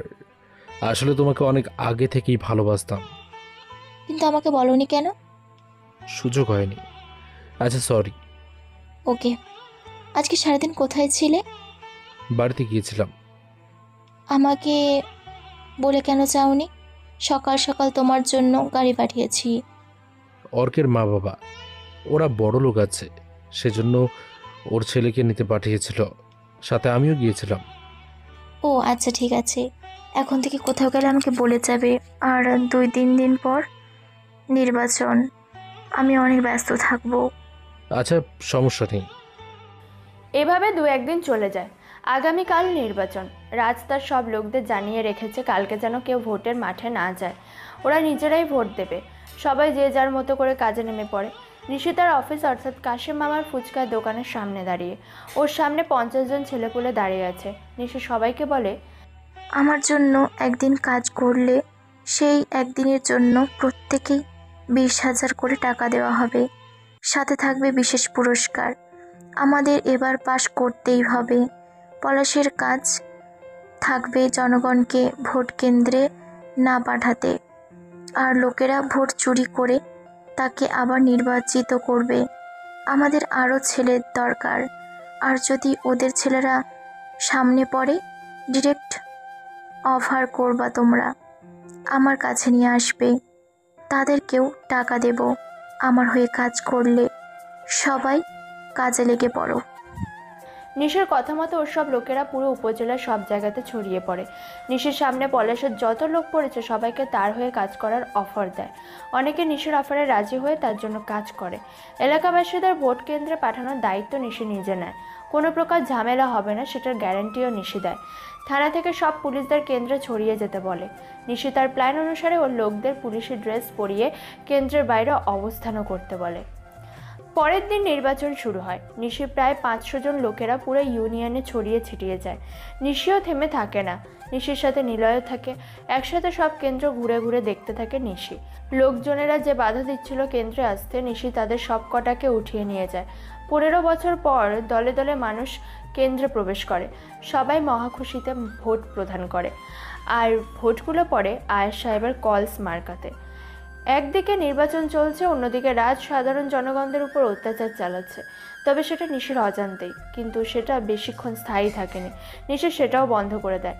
কবির, রাজ আর পলাশ বসে আছে। রাজ হাতে সিগারেট নিয়ে টেনে যাচ্ছে। কবির বুঝতে পারছে না হঠাৎ করে তাদের এই অধঃপতনের পেছনে কে দায়ী। কবির বলল, আমরা নির্বাচনের মাঠে লোকদের চাহিদাটা আটকাতে পারলাম না, এটা আমাদের জন্য চরম ব্যর্থতার বিষয়। কিভাবে আটকাবো স্যার? যেখানে আমাদের লোক যাচ্ছে তারা কমতে শুরু করে, নয়তো বা নিশির লোকেরা সেখানেই উপস্থিত হয়ে আমাদেরকে থামিয়ে দিচ্ছে। আর জনগণকে ভোট কেন্দ্রে গাড়িতে করে পাঠানোর ব্যবস্থা করেছে। এটা আটকানো কঠিন আমাদের জন্য। বোম মারতে মরুক সব এলাকার মানুষ। আঙ্কেল, আপনারা পদ থেকে বহিষ্কার হয়েছেন। এখনো যতটুকু বাঁচতে পারছেন সেভাবেই থাকুন।